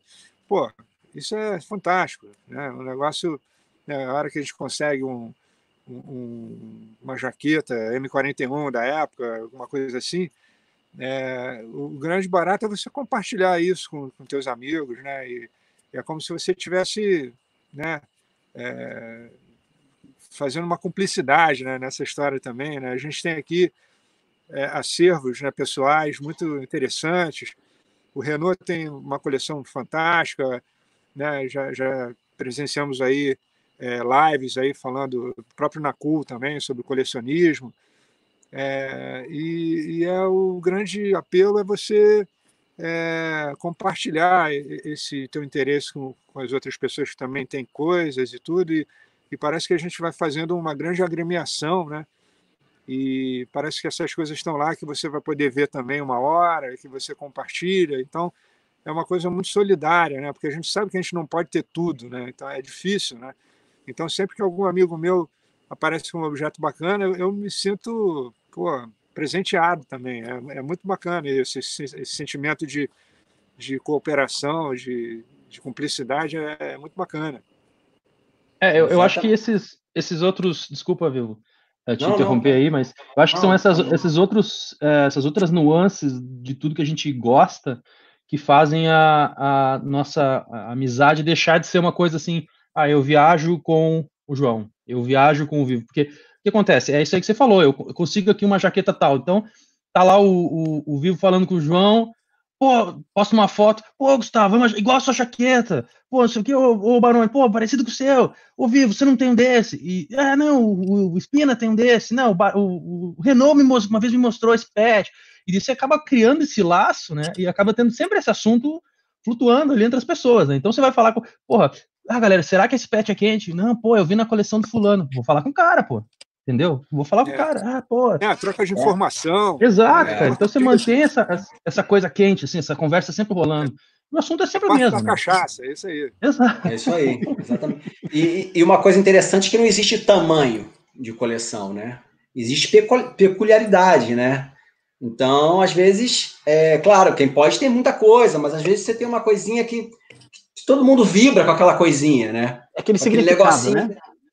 Exatamente. Foi exatamente o que o Barone falou. Quando o Barone fala assim, pô, vou trazer não sei o que, eu falo, pô, cara, veio pra galera, tá ótimo, perfeito. Que bom que você conseguiu. Gustavo, a mesma coisa. Gustavo tá sempre aí na espreita aí, com uma coisinha. Falo, pô, Gustavo, nos antiquários da vida aí que eu vou te falar, cara. Não, o Gustavo é o maior garimpeiro que existe no meio, é o Gustavo. Que eu compro muito refrigerante, eu ganho muito brinde em tampete de refrigerante, 3 Coca-Cola, pum, capacete. Sei o que, 2 Fanta, Sprite, pum, não sei o que. Gustavo, só pra constar, a sua mulher tá na live, tá? Então você fica os puros orçamentários. A minha mulher também, ela não acredita quanta coisa que eu já ganhei até hoje, cara. Impressionante. Como você é sortudo, né, Barone? Porra! O Barone, eu ganho bastante coisa, inclusive aquela Kettencrad lá atrás, porque o Roberto conseguiu olhar nessa live, olha o tamanho da tela, ele conseguiu identificar lá atrás de você uma Kettencrad, cara. Olha lá, né? Pontinha aqui, tá pontinha, Barone. Da Kettencrad tá lá. Aquilo ali é uma roda de liga de um Miata 95. MZ8, né? MZ8, um clássico. Mas é isso mesmo, Brunão. A gente vibra com o sucesso, né, do outro, né, em relação a colecionismo. E no fundo é tudo nosso, né? Na verdade, é tudo nosso. Exato. Eu penso assim, o Barone com esses veículos aí, o Barone não anda sozinho com os veículos. Pô, cabe gente, vamos mandar todo mundo, vamos mandar todo mundo de Kettenkrad, vamos mandar todo mundo de BMW, vamos mandar todo mundo de Kubelwagen, entendeu? Cabe todo mundo, entendeu? Estilo carro de palhaço. Isso que você falou, Paulo, olha o comentário do Renault aqui no chat. O Baroni foi catalisador de todo este movimento. Foi criada uma grande irmandade de pessoas de bem, patriotas que se interessam pela manutenção e a expressão da história. Palavras do Renault, hein? Boa, isso aí. Valeu, Marcão. Chancelou, hein? Encerramos por aqui, não tem como ficar melhor que isso. Respeita a colocação. É aquela velha história, a gente vai se empurrando, né? Empurra e assim, daqui, empurra dali. Uma coisa também que tem sempre a pilha errada também, né? Pô, você não vai levar isso? Pô, tá brincando. Olha só aquela vozinha, né? Pô, você vai deixar por 15 euros? Peraí, não. Você não vai embora sem isso. Passar na frente desse objeto de novo, né? Você não vai ver nunca mais, e aí? E o pior é assim, você fala isso, você pilha do cara. Ah, cara, tem razão. Cara, quer saber? Vamos lá. Você volta, você não acha mais o troço. Você fala, vou pensar, dá uma volta, cadê? É capaz do teu amigo ter comprado. Pode acontecer no espaço de minutos ou no dia seguinte, aí já é tarde, não tem jeito. Já aconteceu, já vi acontecer isso. Já vi acontecer várias vezes. Na última viagem já aconteceu algumas vezes. Bom, pelo visto, todo mundo então volta de mala cheia, né? Nunca vazia. Eu gostaria de voltar, mas nem sempre é o caso, né? Com mais malas, né? Eu não paguei excesso de bagagem na última, não. Também não. Porque colocou nas coisas da esposa, né? Coloquei um pouquinho. Da minha filha também foi, o bebê. Botei na mala da minha filha. Não, é engraçado que... Sabe o que acontece? É que as jaquetas e o material daquela época era muito volumoso, então às vezes a mala fica meio cheia. E o brasileiro é bom no negócio, né? O brasileiro é bom de rolo, né? Volta lá e quer... E tem mais raros? Raro. Aquele que você fala, cara, ainda bem que eu comprei. Bom, eu tenho um uniforme aqui que eu considero raro pra caramba, que é bem ligado Uniforme ali. Uniforme ali, que é ligado à história da FEB, que pra mim Boa. É meu topo da lista. Você, vai? Os meus melhores itens eu acabei comprando no Brasil, cara. Eu sou garimpeiro, então não adianta, né? As coisas da FEB estão tudo aqui. Até porque a única vez que eu fui lá, eu vi no Sula lá uma pilha de jaqueta da FEB, eu já fui atacar, eu falei, não, isso aqui não tá nada à venda, não. Mas Sula, não, e pô. Você, Baroni? Cara, olha, são muitas coisas, né, assim, que fazem parte desse imaginário, né, do ideário, né, que a gente tem, né, de objetos raros, né, e nesse sentido a gente pode falar que os objetos dos inimigos, né, dos alemães, ou seja, uma espada katana do Império Japonês, eles têm um interesse, uma procura muito grande e acabam sendo muito valorizados, né? E eu acho que aqui no Brasil a gente ainda tem um pouco de dificuldade em obter determinados itens que acabam ficando hipervalorizados aqui. Estou falando de uma maneira um pouco pragmática, assim, mas é basicamente o que acontece. Então, sempre que a gente eventualmente consegue um objeto desses, né, numa viagem que a gente faz, né, é até uma coisa muito pueril, assim, né, comprar uma cruz de ferro, né, original, né, você já sabe como é que ela é original, ao menos tem uma noção mais ou menos, né, do tipo de característica, né, da medalha e tudo. É sempre um momento de alegria, né, de a gente conseguir fazer uma aquisição assim, de um item mais cobiçado, vamos dizer.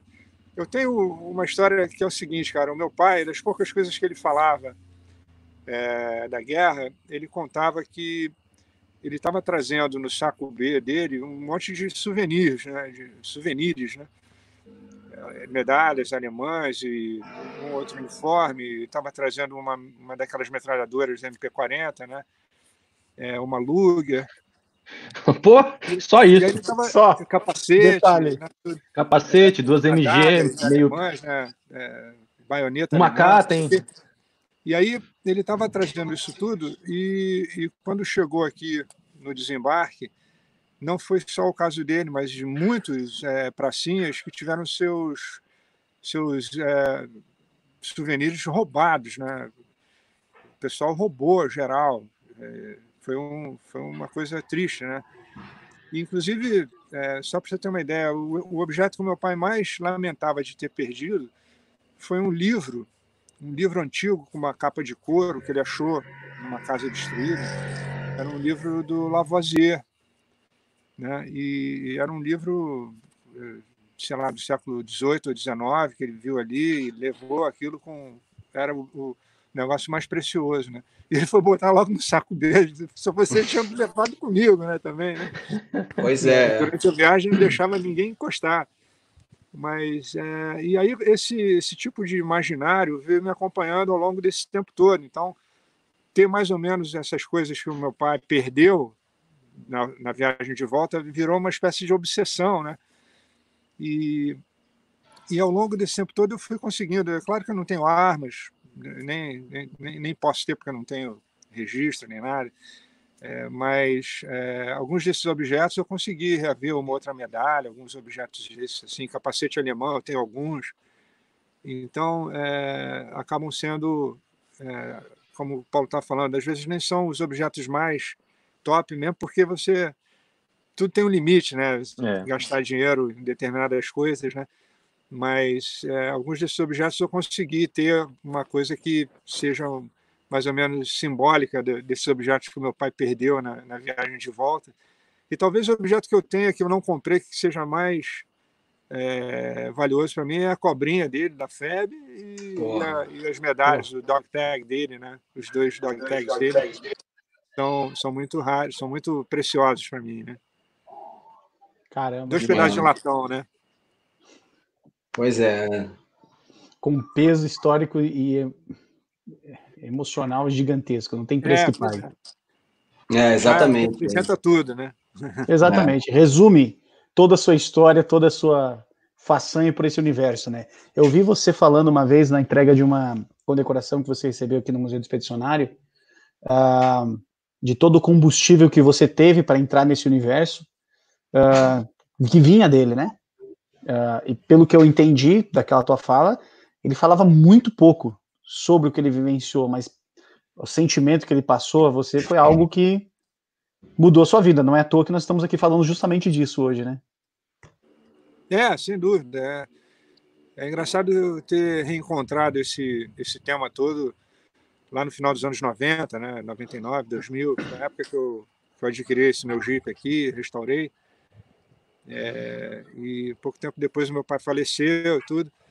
E aí eu meio que fiquei com essa associação muito sentimental, né, com o tema, né? E aí a gente foi reverberando isso com toda essa turma bacana aí que a gente está vendo aí hoje. E acho que esse reencontro com os ex-combatentes, cada um deles é como se eu estivesse falando com meu pai, né, cara? É um negócio assim, e de uma força, né, emocional gigantesca, né? Então, claro que a gente está falando de um interesse assim meio simplório, né? As pessoas podem gostar de futebol, podem gostar de qualquer tema, de música, seja lá o que for. Mas a gente está falando de um negócio que também tem um poder emocional muito grande, né? Essas experiências todas, essa vivência toda que a Segunda Guerra significou para muita gente, né? A gente está tendo um momento meio louco no mundo, onde está todo mundo mobilizado globalmente por conta de uma doença, né? E todos os danos que isso daí está causando, né, na nossa vivência, na nossa vida, na economia e o caramba quatro.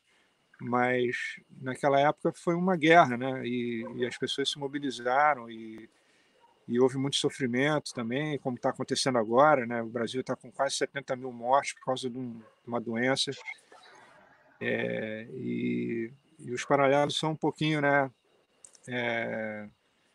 referentes assim, né, do que está acontecendo, né? Tá todo mundo falando toda hora aí, é engraçado essa associação, né? Todo mundo falando toda hora que desde a Segunda Guerra Mundial não se via uma comoção, né, mundial, né, um balanço, né, na estrutura toda global como está acontecendo agora, né? E o negócio é a gente aprender com as lições do passado e tentar, né, passar por tudo isso e sair melhor do outro lado, né? E é isso aí que o Baroni falou agora, só para pegar um gancho que a gente sempre fala das viagens de guerra e que a gente fala que a gente vai para as comemorações de 75 anos do dia D ou da Coluna da Vitória, mas volta e meia a ficha cai, né? Você está lá no dia 6, a gente está comemorando, a gente fala assim, gente, nunca nos esqueçamos que há 75 anos atrás, nessa mesma hora, a única coisa que tinha aqui era dor, sofrimento, medo, era só isso que tinha aqui. Que graças a essa dor, esse sofrimento e medo que esse pessoal passou, que a gente está podendo rir aqui hoje. Então, que a gente nunca nos esqueçamos disso. Então, toda hora tinha esse estalo, né? Volta e meia alguém comentava isso, a gente via alguma foto, alguma coisa que a gente chegava a essa conclusão, né? E a gente mesmo, é verdade. Você falando isso lá, Vivão. Você lembra? Eu falei isso. Falando isso ano passado lá, cara. É bem falei isso no dia 6, eu falei, gente, não podemos nos esquecer deles, né? Deles, o motivo da gente estar aqui, né? Que volta e meia as pessoas falam, pô, você gosta do assunto da Segunda Guerra Mundial, mas, sei lá, morreram dezenas de milhões de pessoas. Eu falei, mas é um tributo às dezenas de milhões de pessoas que morreram e que salvaram centenas de milhões de pessoas, entendeu? Inclusive a gente, eu, você, todo mundo. Então, isso é importante, né? Total. É verdade, cara. É o sentido, né? Uhum. Com certeza. Rapaziada, queria agradecer a todos vocês. Queria deixar para vocês aberto aí o espaço para que vocês joguem as últimas considerações. Pedir a saideira. Aqui já estamos no fim, senão o Baroni, coitado, vai congelar ali na serra. Tá bem, ele não sente as pernas, mas ele tá bem. Eu tô bem. Caramba, aqui, tá tudo certo. Pô, ainda tô esperando chegar a pizza aqui, pô, pra comer. Pô, cara. Deixar para vocês o espaço aí, então, para as últimas considerações, algumas dicas, talvez. Teve uma situação ali de um comentário que eu achei brilhante, Gustavo, para que você que está encabeçando o banco de dados da FEB, com registro dos veteranos, você poderia também pinar, né, como você fez comigo quando eu quase fui com você ano passado, os principais pontos das viagens, tanto que vocês foram, quanto que vocês pretendem ir, que vocês já ouviram falar, ou têm um certo conhecimento, para guiar esse pessoal, porque muita gente aqui perguntando sobre essas coisas de como fazer, para onde vai, né, enfim. Com a experiência de vocês, eu acho que corta muito o caminho, né, faz com que as pessoas evitem certos problemas que, com certeza, vocês três já passaram por essas viagens, né.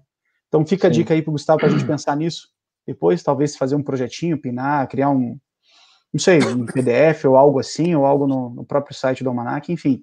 Mas deixar o espaço aberto aí, então, para vocês dois, nossos convidados, Paulo e João, para, né, deixar seus últimos comentários, enfim, talvez um espaço aberto, um quero mais. Não, cara, isso com certeza. Eu tô com o cronômetro ligado aqui para a hora da gente fazer outra viagem junto com a galera, porque é muito bacana, cara, é muito legal quando a gente reúne a nossa galera, é especial, cara, a gente ri, chora, briga, faz as pazes, cara, é muito bacana, meu. Qualquer coisa parecida com aquele clima de irmandade mesmo que a gente tanto vê nos filmes e as histórias todas que a gente ouve, né, das pessoas que vivenciaram a guerra. É um cosplay de primeiríssima, para a gente que já está numa idade mais avançada, né? Mas é muito legal.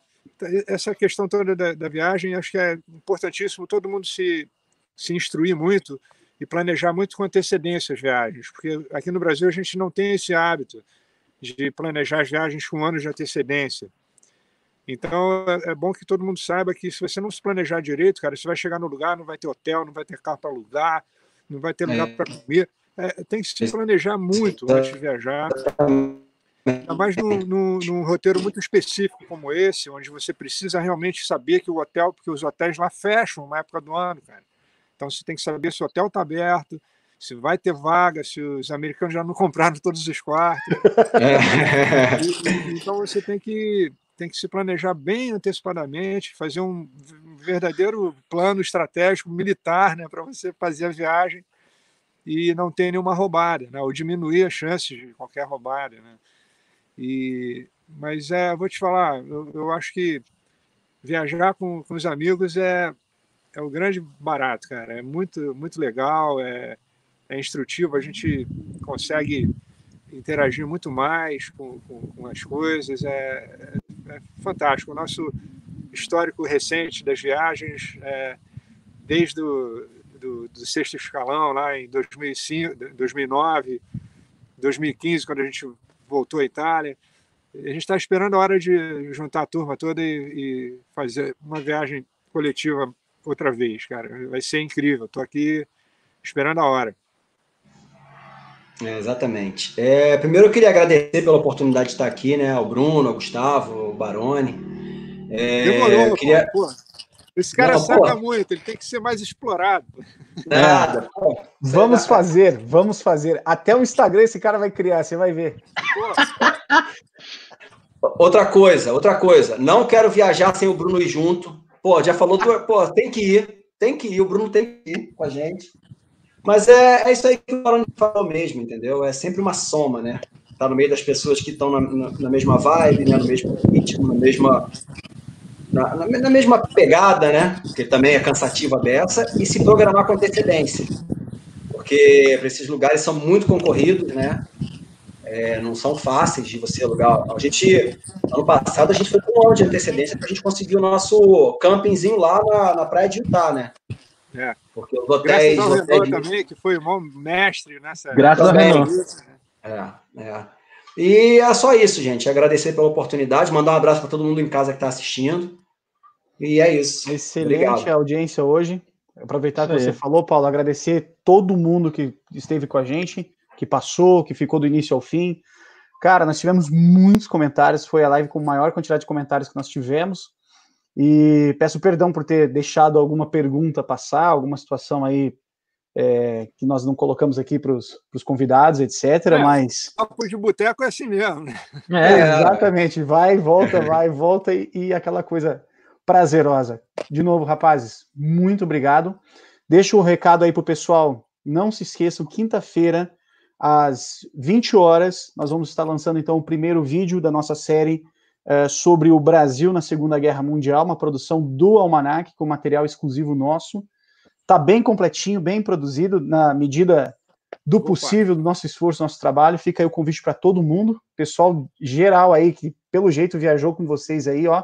Contei aqui de comentário, não sei se o Gustavo acompanhou mais, mas deve ter tido aí pelo menos uns 20 acompanhantes de viagem de vocês aqui presentes hoje.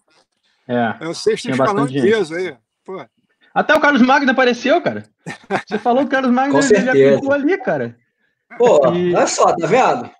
Cara, é muito Felipe, bom. Isso Adolfo, aí é o resultado, eu acho, dessas viagens, do que a gente tá falando, né? Quanta gente ali comentando que a gente conheceu, eu conheci particularmente em viagens ou relacionado a algum veterano, ou em alguma discussão, algum fórum, enfim. Praticamente todo mundo, assim, conhecido, ou se conhece, eu vi que já rolaram umas conversas paralelas ali de, eu sou amigo de fulano, não sei o quê, eu sou amigo de ciclano, então a gente já rolou acaba novas criando amizades aqui, hein? a gente acaba criando esses elos, esses links entre as pessoas, e é bacana a gente conseguir reunir, mesmo que seja numa live só com nós 4 aqui, a gente conseguir reunir tanta gente bacana que se conhece e gosta do assunto nos comentários, né? De repente até serve de incentivo para que mais pessoas façam isso. Quem quer viajar, quem quer conhecer, quem quer colecionar, quem quer ter Jeep, cara, procura nesse chat que você vai achar um monte de contato, você vai achar um monte de gente sobre o assunto. Aqui nesse chat você vai encontrar todo mundo que fez alguma coisa dessa na vida. Vamos pelo caminho mais fácil. Procurem quem você sabe que gosta, porque tá falando, né? Então, acho que, foi muito bacana ver muita gente conhecida aí que viajou com a gente em 2015 ou depois. é legal ver todo mundo participando. Eu quero mandar um abraço para todo mundo, inclusive para o Renault, né? Que o Renault que faz tudo acontecer. Eu acredito que a internet está aqui hoje porque o Renault quis. Pode crer. Autoridade!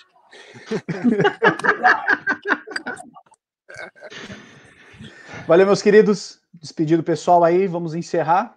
Até a próxima. Parabéns pelo Almanac Militar aí, galera. Vocês estão fazendo um trabalho incrível. Valeu mesmo. Obrigado, valeu, galera. Valeu, Valeu, galera. galera.